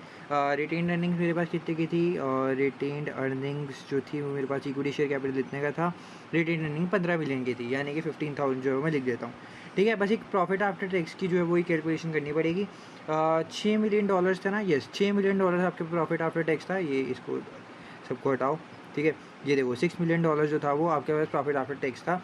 अब देखो आपको एक्विजिशन का टाइम चाहिए, 6 मिलियन जो है वो पूरे साल का है, पूरे साल का जो है वो 6 मिलियन है, ठीक है। आपको चाहिए क्या है कि एक्विजिशन के हिसाब से कितना होना चाहिए रिटेन अर्निंग एक्विजिशन के हिसाब से, तो 6 मिलियन अगर पूरे साल का था। अब देखो मार्च 2018 आपको दिख रहा है और जून 2018 आपको दिख रहा है, ठीक है, मार्च से जून, ठीक है, मार्च अप्रैल मई जून, ठीक है, ये कितने हो गए, 4 महीने हो गए, तो ये 6 मिलियन जो है वो पूरे साल का है। तो यहाँ पे स्टार्टिंग का कितना होगा, ये 4 महीने, तो ये बाकी के 8 महीने। तो हमें 6 मिलियन को एक्विजिशन के हिसाब से बांटना पड़ेगा ना, ये 4 महीने तो ये वाले पीरियड के हो गए। हमें कितने से बांटना पड़ेगा, यहाँ से जनवरी से लेके मार्च तक के बीच में, जो कि होते हैं 8 महीने। तो इसको अगर मैं सॉल्व करूँगा तब मेरा रिटेन अर्निंग आएगा कि एक्विजिशन का कितने का था। ठीक है, आई होप आपको ये वाली चीज़ जो है वो क्लियर होगी, क्योंकि ये जो प्रॉफिट आफ्टर टैक्स है ये ईयर एंड कितने का है, 30 जून 2018 का, यानी कि यहाँ पे ये ईयर एंड हो रहा है, तो 6 मिलियन उसका जो है वो आ रहा है प्रॉफिट आफ्टर टैक्स। तो आपको यहाँ पे दे रखा है कि हमने जब इशू करें, एक्वायर करा है मार्च को करा है, ठीक है, मार्च को एक्वायर करा है, तो हमें उसके एक्विजिशन के हिसाब से जो है वो बांटना पड़ेगा। तो 6 मिलियन पूरे साल का था, अब एक्विजिशन पे कितना होगा भाई, देखो अगर पूरे साल का 6 मिलियन है, एक्वायर हमने यहाँ पे करा है इतना, इसके हिसाब से थोड़े देखेंगे, हमें ये वाला पीरियड का देखना है। ये 4 महीने थे तो ये कितने होंगे, 8 महीने, 8 महीने के हिसाब से मेरे को बांटना पड़ेगा। तो 6000 को अगर मैं 8 महीने के हिसाब से करूँ तो ये मेरा आता है 4000, तो यहाँ पे मैं कर दूंगा 4000 ऐड। एक चीज़ जो मेरी बची है वो थी फेयर वैल्यू की, देख रहे हो ये जो लैंड और बिल्डिंग है वो 1 मिलियन बढ़ गया था, तो इसकी भी एडजस्टमेंट करनी पड़ती है, फेयर वैल्यू एडजस्टमेंट 1000 ऐड कर दूंगा मैं इसके अंदर, ठीक है। तो 25 + 15 40 44 45, यानी कि ये कितना आ गया 45,000। तो ये वो 3 जीरो हटा के, ठीक है, 45 मिलियन है वैसे, तो 45,000 जो है वो मैं माइनस कर दूंगा। तो 43 में 10 53 में 45 विच इज़ 8000, ये सारे भी 000 में है, तो यानी कि 8 मिलियन जो है मेरा आंसर आ गया गुडविल का, ऑप्शन नंबर बी। ठीक है जी, आगे चलते हैं। 476 इसमें भी अगेन क्या निकालना है, गुडविल निकालना है, और पी ने एक्वायर करा है एस को, 60% एक्वायर करा है 1 जनवरी 2012 को, 1 जनवरी 2012 को। प्लैंक ने पे करे हैं $3 कैश पर share acquired and also issue 2 shares in exchange for each sprinter share acquired, मतलब हर 2 के बदले ऐसा करा हुआ है कि 1 शेयर के बदले आपको 2 जो हैं वो दे दिए गए हैं। और कितना जो है वो पे करा हुआ है इसने, $3 पेड करे हैं उसने हर शेयर के एक्वायर करने बदले पे। और at the date of acquisition Sprinter had 10 million equity shares, तो इसके पास 10 मिलियन इक्विटी शेयर्स थे, ठीक है। तो पहली बात तो मेरे को 10 मिलियन के हिसाब से ही कुछ करना पड़ेगा। और यहाँ पर हमारे पास एक और चीज़ जो है, देखो पहली बात तो 60% एक्वायर करा है, $3 जो है वो सारे दे रहे हैं, तो मैं काम करता हूँ ना इसको वही कैश और उस दूसरी कंसिडरेशन में बांट लेता हूँ, क्योंकि देखो यहाँ पे मेरे को कॉस्ट ऑफ इन्वेस्टमेंट जो है वो बेसिकली निकालनी है, ठीक है। गुडविल का फॉर्मूला क्या होता है, ये है हमारे पास कॉस्ट ऑफ इन्वेस्टमेंट, इसमें fair value of NCA acquisition add कर देते हैं, ठीक है, और माइनस करते हैं fair value of net asset जो भी हमारे पास था, ठीक है। तो मेरे पास कॉस्ट ऑफ इन्वेस्टमेंट निकालने के लिए इन्होंने चीज़ें दे रखी हैं, अब कॉस्ट ऑफ इन्वेस्टमेंट सीधा सीधा नहीं दी हुई, तो एक काम कर देते हैं कॉस्ट ऑफ इन्वेस्टमेंट निकाल लेते हैं। तो कॉस्ट ऑफ इन्वेस्टमेंट निकालने के लिए क्या करना पड़ेगा, ये हमने 2 चीज़ों में जो है वो इन्वेस्ट करा है, एक तो कैश में और बाकी शेयर्स में। तो शेयर्स में कितना करा है, पहले कैश में देख लो। पहली बात तो $3 दिए हैं, ठीक है, हर शेयर के बदले में 10 मिलियन एक्वायर करे हैं, 60% उसका, 10 मिलियन उसके पास शेयर्स हैं जिसका 60% हमने एक्वायर करा है और $3 पे करे हैं। तो इसको अगर हम सॉल्व करेंगे 10,000 इंटू 60% मल्टीप्लाई बाई 3, ये आता है 18,000। मैंने 3 जीरो वापस से हटा रखे हैं, ठीक है जी, 18,000। और अब मैं शेयर पे देखता हूँ, 10 मिलियन का वही 60%, हर एक के बदले 2, ठीक है। और कितना पेमेंट होगा, जो भी इसका होगा, fair value of equity share in Plank and Sprinter पर 4.5 एंड स्प्रिंटर का नहीं प्लैंक का देखते हैं हमेशा, ठीक है, जो भी खरीद रहा है प्लैंक का 4.5, तो 4.5 से इससे मल्टीप्लाई कर देंगे, मल्टीप्लाई 4.5, ठीक है। तो अगर आपको समझ में नहीं आ रहा तो मैं एक काम करता हूँ, वापस लिख देता हूँ, 10 मिलियन इंटू जो था हमारा 60% का था, और एक के बदले 2 और था 4.5, ठीक है। तो इसको सॉल्व करेंगे, 10,000 multiply by 60% multiply by 2 multiply by 4.5, ठीक है। तो इसको मैंने जो है वो सॉल्व कर लिया है। अब देखो ये जो है मेरा आ रहा है 54,000, तो इसका मतलब मैंने टोटल कितना जो है वो कॉस्ट लगाया होगा, एक तो 18,000 कैश में दिए और 54,000 शेयर्स में दिए, तो 54,000 + 18,000 ये होता है 72,000, और वही 3 जीरो और लगा दो, तो 72 मिलियन जो है वो मैंने बेसिकली कॉस्ट ऑफ इन्वेस्टमेंट आ गई मेरी। तो मैं इसको यहाँ पे लिख देता हूँ जी, ये लो 72,000 3 जीरो हटा के, ठीक है। और fair value of NCA acquisition क्या मेरे को दे रखी है, ये हमेशा दी होती है वैसे तो, fair value of NCA at the date of acquisition of 14 million, लो 14 मिलियन दिया हुआ था, 14 मिलियन यानी कि 14,000। बस आपको अब ये करना है कि fair value of net asset at acquisition कितना है, क्या ये मेरे को दिया हुआ है। तो fair value of equity share दिया हुआ है 4.5 मिलियन का, ठीक है। तो मतलब अब बेसिकली यहाँ पे ये है कि हमें वो निकालना पड़ेगा जो भी नेट एसेट एट एक्विजिशन वाली चीज़ होती है। तो देखो इसको निकालने के लिए, देखो इसको अगर मैं पहले अच्छे से साफ़ कर देता हूँ, ठीक है, यहीं पे जो मैं कर देता हूँ क्वेश्चन के साथ साथ, आपको अगर दिखेगा तो बढ़िया तरीके से समझ में आएगा। नेट एसेट्स एट एक्विजिशन चाहिए मेरे को, ठीक है। तो मेरे पास जो भी इक्विटी से रिलेटेड है, देखो एक तो मेरे को शेयर प्रीमियम दिख रहा है $10 मिलियन का, ठीक है। तो एक 10,000 इसको ऐड कर देता हूँ। एक और चीज़ है, 10 मिलियन के इक्विटी शेयर्स भी पड़े हैं यार, 10 मिलियन के इक्विटी शेयर्स ऑफ $1 की, 10 मिलियन इंटू 1, ये भी 10,000 बनता है, ठीक है। ये है मेरा शेयर प्रीमियम, ये है मेरा शेयर कैपिटल, और रिटेन अर्निंग्स भी है मेरे पास 50 मिलियन की। 50 मिलियन को कैसे लिखते हैं, 50,000, ठीक है, 50,000, और ये नीचे की चीज़ को हटा दो। तो ये जो है वो मेरा नेट एसेट्स भी आ गए एक्विजिशन पे, रिटेन अर्निंग्स। तो इन सबको ऐड करो, 50 + 10 + 10 70,000, यानी कि नेट एसेट्स एट एक्विजिशन आ गए 70,000। तो इसको माइनस कर देंगे, तो 72 में से 70 गया तो 2 + 14 16, यानी गुडविल कितनी आ गई, 16,000, ठीक है जी। मतलब वही सेम फार्मूला है, वही सेम चीज़ें हैं, बस आपको देखना है कि किसमें क्या चीज़ें हो रही हैं, कैसे फार्मूले में वैल्यूज़ जो हैं वो पुट करनी है, बस ये जो है वो आपको चीज़ करनी है। आगे चलते हैं, क्वेश्चन नंबर 477। अगेन ये जो है वो गुडविल से रिलेटेड क्वेश्चन दिख रहा है मेरे को, गुडविल निकालनी है आपको। एक ही क्वेश्चन बार बार कराए जा रहे हैं कि भैया अब तो गुडविल ऐसा निकालने आ जाएगी, भूलो ही मत। ओके, तो 30 सितंबर ईयर एंड है, 1 अक्टूबर की बात है। लटन ने एक्वायर करा है इक्विटी शेयर कैपिटल, एल ने बी को एक्वायर करा है 75%, 1 अक्टूबर की बात है जी। इन एक्सचेंज उन्होंने कैश पेमेंट करी है $4.5 की। वही अब मतलब कॉस्ट ऑफ इन्वेस्टमेंट वापस से निकालना है, ये सारी चीज़ें वापस से निकालनी है। इसको हटा देता हूँ वैल्यूज़ को, क्योंकि वैल्यूज़ चेंज हो जाएंगी। फॉर्मेट जो है वो सेम ही रहने वाला है, ठीक है जी। इसको हटा दो, ठीक है। तो 4.5 जो है वो पे कर रहा है। पहले मैं कैश की कंसिडरेशन शेयर की अलग निकाल दूंगा, शेयर कैश दोनों दे देते हैं भैया हर बारी। 4.5 के हिसाब से कैश पे कर रहे हैं, ठीक है। इसको यहीं लिख लेता हूँ कैश को, और कितने शेयर्स पे दे रहे हैं पहली बार ये देख लेते हैं। And also 1 new share for each share required, मतलब हर एक के बदले एक शेयर दे रहा है, तो ये तो 1 बाय 1 हो गया, ये हर एक के बदले एक शेयर दे रहा है, ठीक है। तो 1 बाय 1 ही हो गया।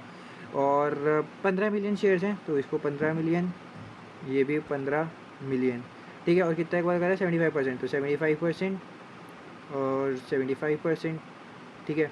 और ये एक काम करता हूँ, ये खाली 1 बाय 1 का मतलब 1 ही होता है, ठीक है। तो 1 लिख देता हूँ मैं यहाँ पे, खाली 1, ताकि दिखने में भी सही लग जाए, ठीक है।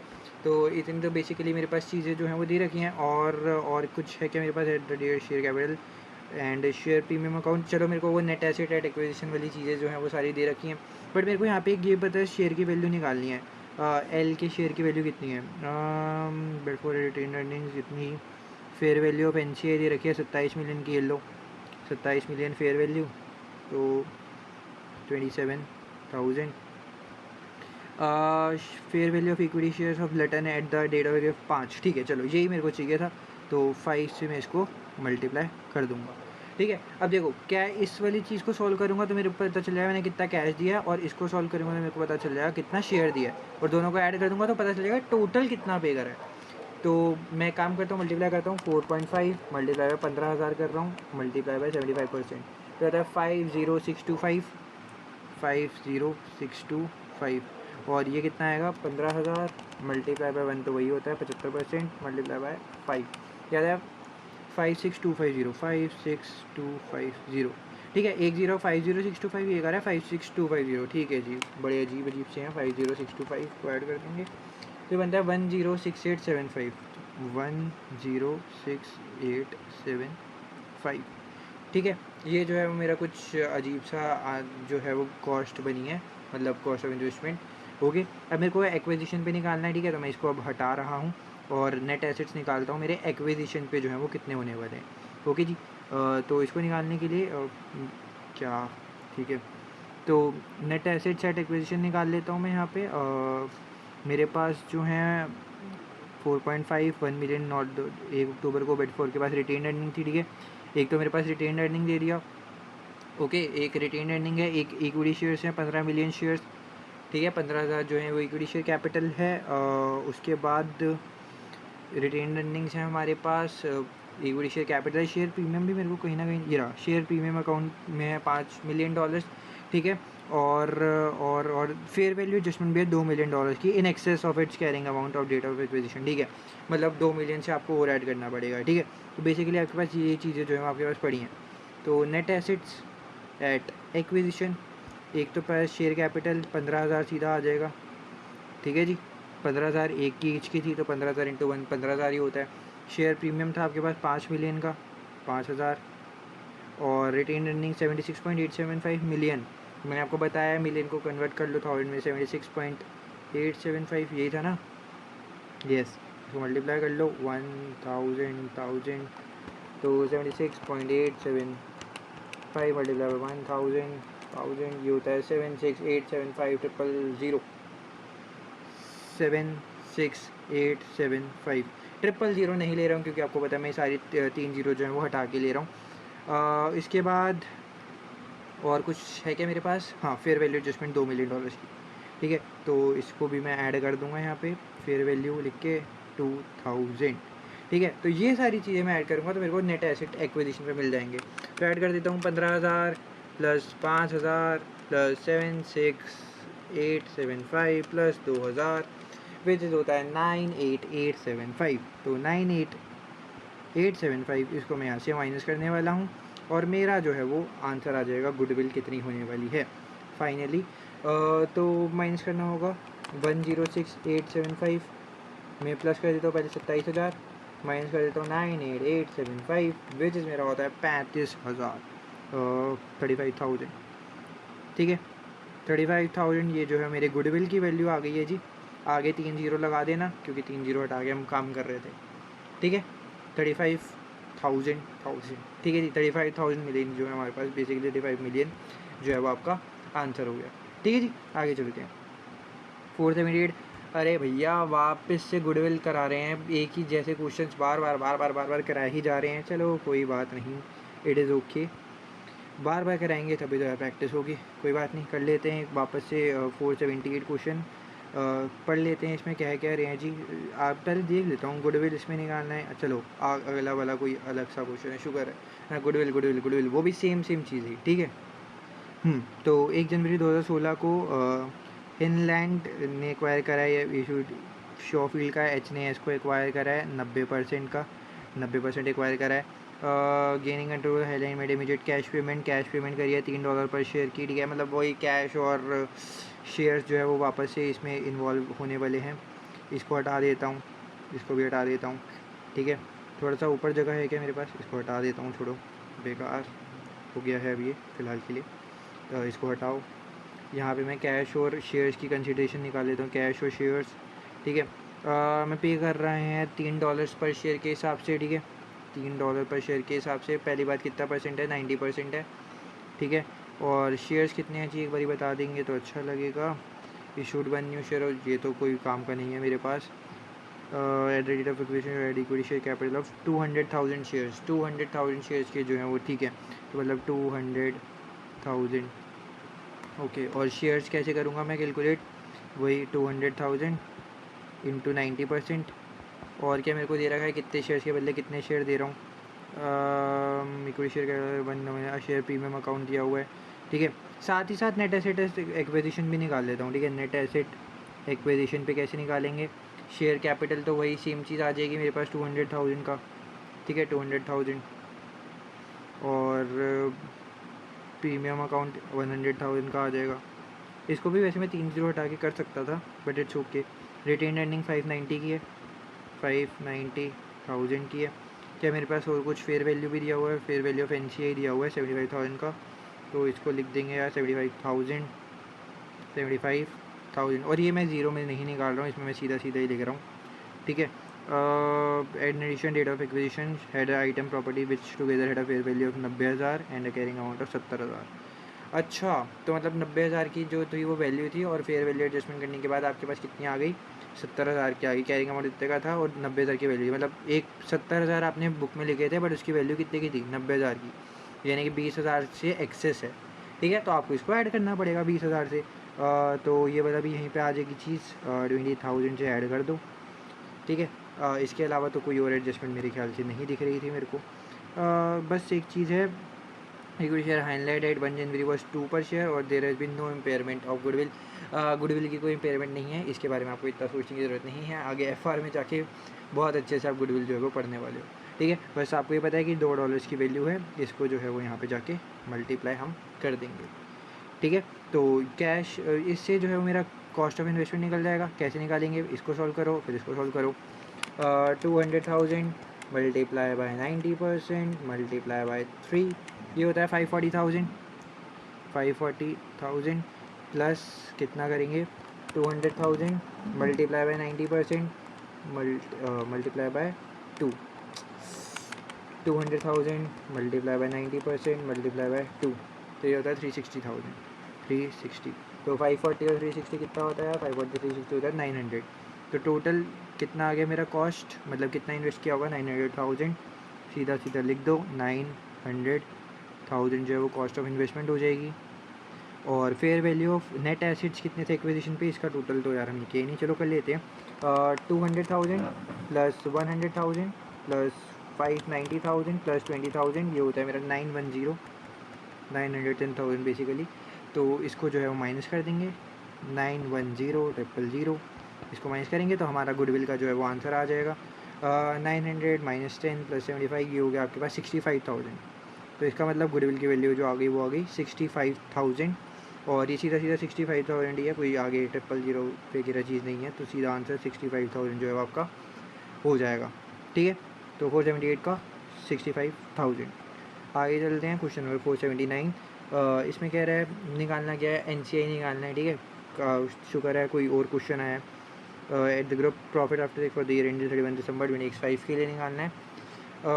1 जुलाई को हाइटन ने एक्वायर करा है स्पेक को, हाइटन स्पेक 60%,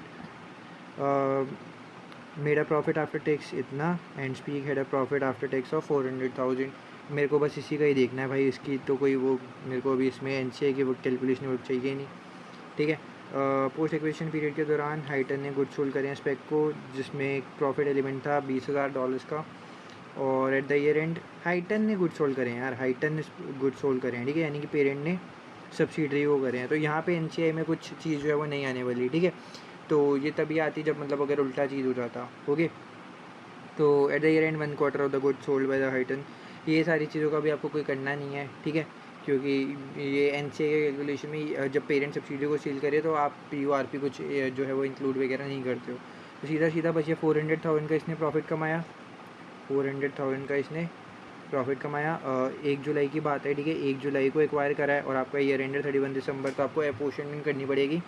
1 जुलाई से 31 दिसंबर होते हैं 6 महीने, तो 6 महीने के हिसाब से कर दो। और non controllable interest, non controllable interest यानी कि 60% एक्वायर करे तो कंट्रोल कितना नहीं करते, 40%, ठीक है।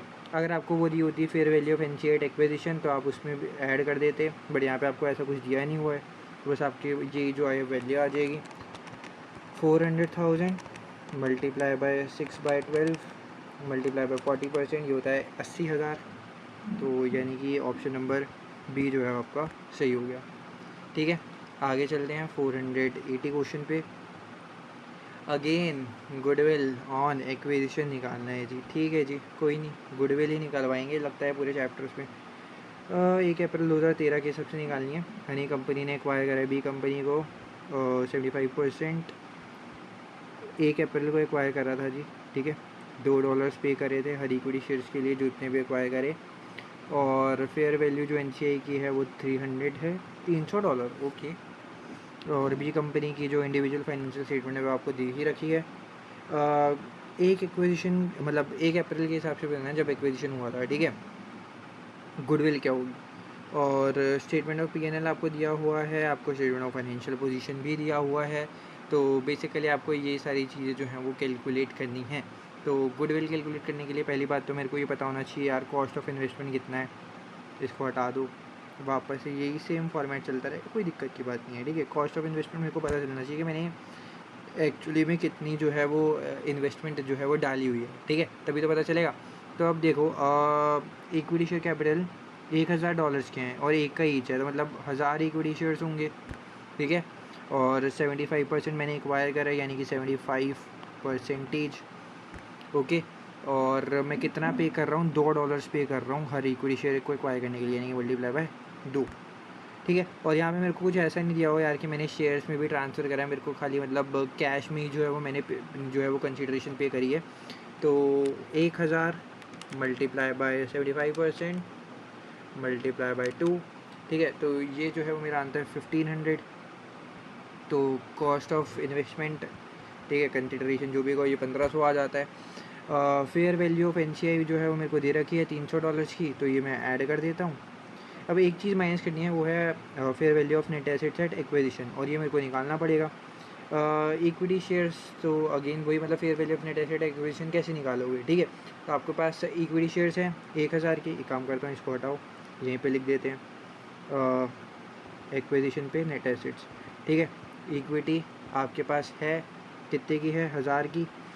ठीक है जी, 1000 की आपके पास इक्विटी है, और इसके बाद आप लोगों के पास कुछ और है, 75% बी का रिक्वायर करे $2 को पे कर और आपको देखो रिटेन रनिंग यहाँ पे 700, एक सेकेंड, 710 का दे रखा है। बट ये 30 सितंबर का है। ठीक है, मतलब 30 सितंबर ईयर एंड का है, तो अगर आप देखो तो आपका पूरा साल ऐसा होगा, 1 अक्टूबर से स्टार्ट हुआ होगा, 30 सितंबर को जो है वो ख़त्म हुआ होगा X3 को, और X2 को जो है वो स्टार्ट हुआ होगा। और आपने एक्वायर कब करा है, 1 अप्रैल को, 1 अप्रैल। ठीक है, 1 अप्रैल को जो है वो आप लोगों ने क्या करा है, एक्वायर करा है। ठीक है, तो अप्रैल से सितंबर यानी कि 4 5 6 7 8 9 10। ठीक है, तो 9 यानी मतलब बेसिकली यहाँ पे 6 महीने पड़ते हैं। ठीक है, और यहाँ पे भी क्या पड़ते हैं, 6 महीने। अब आपको मैंने अब कितनी बारी ऐसे ही बताया है कि हम लोगों को क्या करना है, एक्विजिशन का चाहिए। ठीक है, रिटेन अर्निंग हमारे पास एक्विजिशंस में कितनी होगी वो हम लोगों को बताना है। ठीक है, तो वो कैसे करेंगे हम लोग, तो इसका मतलब देखो प्रॉफिट आफ्टर टैक्स है $250 का। ठीक है, अब $250 के हिसाब से अगर प्रॉफिट आफ्टर टैक्स है, वही एक जो पूरा से profit accrued evenly through the year, जैसे कि हम रिटेन अर्निंग और उसके हिसाब से करते आ रहे थे, रिटेन अर्निंग 710, और प्रॉफिट पूरा कितना है, $250 पूरे साल का, 6 महीने के हिसाब से आप देख लो, 250 इंटू 6/12, तो एक्विजिशन में कितना पड़ेगा, आधा हो जाएगा 125। ठीक है, तो 710 में से आप 125 जो है माइनस कर दो, 710 माइनस 125 जो होता है 585। तो इसका मतलब आपके पास वो जो चीज़ है कितनी आ जाएगी, नेट एसेट एक्विजिशन वाली चीज़, एक तो 1000 था, और एक ये आपके पास रिटेन अर्निंग का आ जाएगा 585 इक्विटी, और रिटेन अर्निंग कितनी आ जाएगी आपके पास 585, यानी कि 1585 जो है आपके पास नेट एसेट एक्विजिशन हो जाएंगे। बस ये पता था आपके पास 1585 जो है वो आ गया आंसर। तो 1800 में से 1585 गए, तो ये बचेगा 215, यानी कि बस आपके पास गुडविल कितनी आ गई, 215 की, और यही आपको बताना था 215। ऑप्शन नंबर डी जो है वो आपके पास एकदम करेक्ट ऑप्शन हो जाएगा। आगे चलते हैं, क्वेश्चन नंबर 481 पैंथर एक्वायर 80%, इसमें बताना है कंसोलिडेटेड रेवेन्यू बताना है। ओके, रेवेन्यू में आपको पता है दोनों ऐड कर देते हो, और 31 अगस्त को जो है वो एक्वायर कर रहा है। ठीक है, और ईयर एंड 31 दिसंबर है, तो वही सितंबर अक्टूबर नवंबर दिसंबर 4 महीने के हिसाब से पोर्शन कर देना ये वाले को और ये वाले को। और ड्यूरिंग अक्टूबर सेल्स जो है वो 6000 की बनाई गई हैं, मतलब मेड करी गई हैं। None of these item remain in inventory at the year end. अब यही वाली बात तो आपको जाननी है, जब भी हमारे पास देखना होता है कि प्रॉफिट PRP कैसे निकालते हैं, जो भी हमारे पास इन्वेंट्री बची होती है उसके ऊपर। ठीक है, बट हमारे पास इन्वेंट्री बची नहीं है यार, none of these items are inventory, तो PRP निकालने का कोई फ़ायदा ही नहीं है। ठीक है, बस जो इंटर ग्रुप सेल्स हैं उनको जो है वो क्या करना है, माइनस कर देना, और आपका आंसर जो है वो आ जाएगा। बस इसको टाइम में क्वेश्चन जो है वो कर देना है हम लोगों को। तो एक काम करते हैं, इसको हटाओ। पहली बात तो इस ये दोनों को हमको करना है मल्टीप्लाई 4/12, और माइनस कर देना है 6000 और 6000 को। ठीक है, तो 100,000 तो वैसे ही रहेगा, 62,000 का 4/12, 62,000 4/12 विच इज़ आपका होता है ओके। तो ये कुछ 100,000 प्लस 20667 लिख देते हैं, माइनस करेंगे इसमें से 6000 को। ठीक है, एक तो ये आ गया रेवेन्यू, और कॉस्ट ऑफ, हमें रेवेन्यू बताना था ना, बस रेवेन्यू तो बताना था, कॉस्ट ऑफ सेल्स का निकालना है। ठीक है, रेवेन्यू तो बताना है, तो 100 में प्लस कराइए और माइनस कराइए, तो 100,000 प्लस 20667 माइनस 6000 विच इज़ होता है 114,114,667, ये मेरा आ गया रेवेन्यू। ठीक है, कॉस्ट भी निकालना होता तो वही सेम चीज़ प्लस करके माइनस ही कर देते। और वैसे अगर आपको PORP का कोई एडजस्टमेंट करना ही नहीं पड़ता, क्योंकि यहाँ पे इन्वेंट्री कोई बची नहीं है, जो अनसोल्ड इन्वेंट्री होती है वो हमारे पास आती है, ठीक है। इसमें बताना है आपको ग्रॉस प्रॉफिट क्या होगा। तुलिप ने एक्वायर करें 70%, टी ने जो है वो डेफोडिल के एक्वायर करें 70%, ठीक है। 1 मार्च को करें, ठीक है। और ईयर एंड कब का है? अगस्त का। तो वही आपको देखना पड़ेगा, मार्च, अप्रैल, मई, जून, जुलाई, अगस्त, 7 महीने, ठीक है ना। 7 महीने है ना, मार्च, अप्रैल, मई, जून, जुलाई, अगस्त, 6 महीने, सॉरी। तो 6 महीने जो है वो आएंगे, ठीक है। तो 6 महीने के हिसाब से आपको अपोर्शनमेंट भी करनी पड़ेगी। रेवेन्यू, कॉस्ट ऑफ सेल्स और ग्रॉस प्रॉफिट जो है, कंसोलिडेटेड ग्रॉस प्रॉफिट जो है वो आप लोगों को बताना है। तो कंसोलिडेटेड ग्रॉस प्रॉफिट निकालने के लिए क्या, ये और ये इन दोनों को प्लस कर दो, इसको टाइम अपोर्शन कर दो 6/12 के हिसाब से, और क्या ही करोगे, है ना। 6/12 के हिसाब से इसको टाइम अपोर्शनमेंट कर देंगे। तो 18,300 और 9200 को 6/12 करेंगे तो ये आएगा 4600 दोनों को प्लस कर दो। 18,300 प्लस 4600 ये होता है 22,900। ये आपका आंसर हो गया, ठीक है जी। आगे चलते हैं। 483 वीनस ने एक्वायर करा है मरकरी को, ठीक है जी। और आपको निकालना क्या, अगेन गुडविल आ गई जी, गुडविल वापस से आ गई, ठीक है जी। वीनस ने एक्वायर करा है पहली बात मरकरी को 75%। इतने शेयर्स हैं 1 नवंबर को 2014 को। और आपने जो है वो $2 कैश, मतलब वही cash plus share plus 1 cash पर शेयर प्लस 1 शेयर, मतलब ठीक है जी, ओके, मतलब एक के बदले एक ही जो है वो चीज़ चल रही है। तो वही कैश कंसिडरेशन, शेयर कंसिडरेशन जो हम करते आ रहे हैं, अब तो मेरे ख्याल से आप लोगों को गुडविल में कोई दिक्कत होनी नहीं चाहिए यार, जिस हिसाब से हम गुडविल के क्वेश्चंस कर चुके हैं, ठीक है। तो वही चीज़ मैं यहाँ पे एक काम करता हूँ, यहाँ लिख दे रहा हूँ, ठीक है। कैश की कंसिडरेशन कितनी है और शेयर्स की कितनी है। पहली बात तो कितने थे, $100,000 शेयर्स थे, 100,000 और कितने परसेंट, 75%, ये 75% और 75%, ये सब लिख दिया करो। उसके बाद कैश में कितना पे कर रहा था, $2 जो है वो मैं पे कर रहा था, और $2 और एक के बदले एक ही शेयर था, तो मल्टीप्लाई 1 ही कर देता हूँ। बस एक वो था मेरा अमाउंट कितना था, वीनस है नॉमिनल वैल्यू का मेरे को कुछ नहीं करना होता है। फेयर वैल्यू जो थी वो मेरे पास 1.75 थी, ये चाहिए होता है, ठीक है। तो 1.75, तो कैश और शेयर से मेरा कंसिडरेशन निकल जाएगा, दोनों को प्लस कर देंगे। इसका अमाउंट निकालो, इसका अमाउंट निकालो, तो ये क्या आएगा, 100,000 मल्टीप्लाई बाई 75% मल्टीप्लाई बाई 2, ये होता है 150,000। और इसका निकालेंगे तो 100,000 मल्टीप्लाई बाई 75% मल्टीप्लाई बाई 1.75, या था 131250, ठीक है, 131250। तो दोनों को ऐड कर देंगे तो ये बनेगा 281,250। ये मेरा आ गया, जो भी हमने कॉस्ट ऑफ इन्वेस्टमेंट है, कंसिडरेशन है, 281,250। इसमें ऐड करते हैं fair value of NCA acquisition, fair value of NCA acquisition, fair value of NCA ये रही, ठीक है। और आपको ये भी दे रखा है, चलो जी बस निकालना ही नहीं है, सब कुछ दे दिया। 82,000 प्लस कर दो और माइनस कितना करोगे, 215,500 बस निकाल दिया जी। 281,250। भाई वो कहेंगे यार ये पहले इतने मुश्किल क्वेश्चन करा दिया, अब ये हल्के क्वेश्चन दे रहे हो, ठीक है। 215,500, ये आपका आंसर आता है 147,750। ये आपके आ गया गुडविल का अमाउंट, 147,750, ठीक है जी। आगे चलते हैं 484 पे। तो following investment of coffee coffee की कौन सी इन्वेस्टमेंट जो है वो इक्विटी अकाउंटेड होनी चाहिए, ठीक है। इक्विटी अकाउंटेड, ठीक है। 40% of the non voting preference share capital in T company, नहीं ये तो नहीं होगा भाई। 40% जो non voting preference share capital है वो टी कंपनी के अंदर है, नो ये तो नहीं होगा।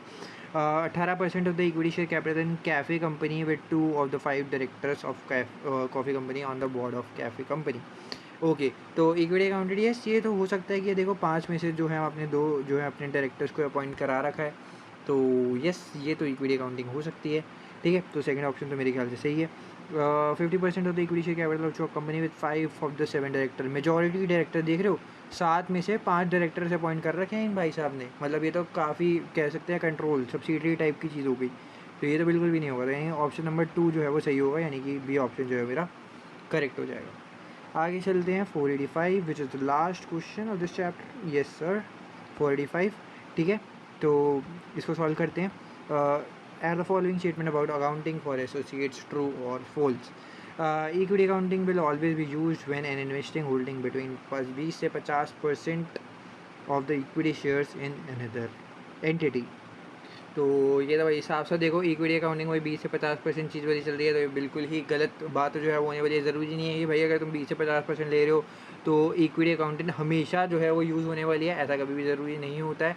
आप ज़रूरी नहीं है कि यार मतलब मान लो आप 20% से 50% के बीच में जो है वो इन्वेस्टमेंट कर रखे हो, तो ज़रूरी नहीं है कि वो इक्विटी अकाउंटिंग ही हो जाए, ठीक है। और दूसरी बात ये कि जो भी इन्वेस्टिंग एंटिटी होती है, अगर किसी ने दूसरा सिग्निफिकेंट इन्फ्लुएंस, ये बात याद रखो बस, सिग्निफिकेंट इन्फ्लुएंस आपके पास है या फिर नहीं, उसी हिसाब से आप बता पाओगे कि क्या चीज़ जो है वो चल रही है, ठीक है।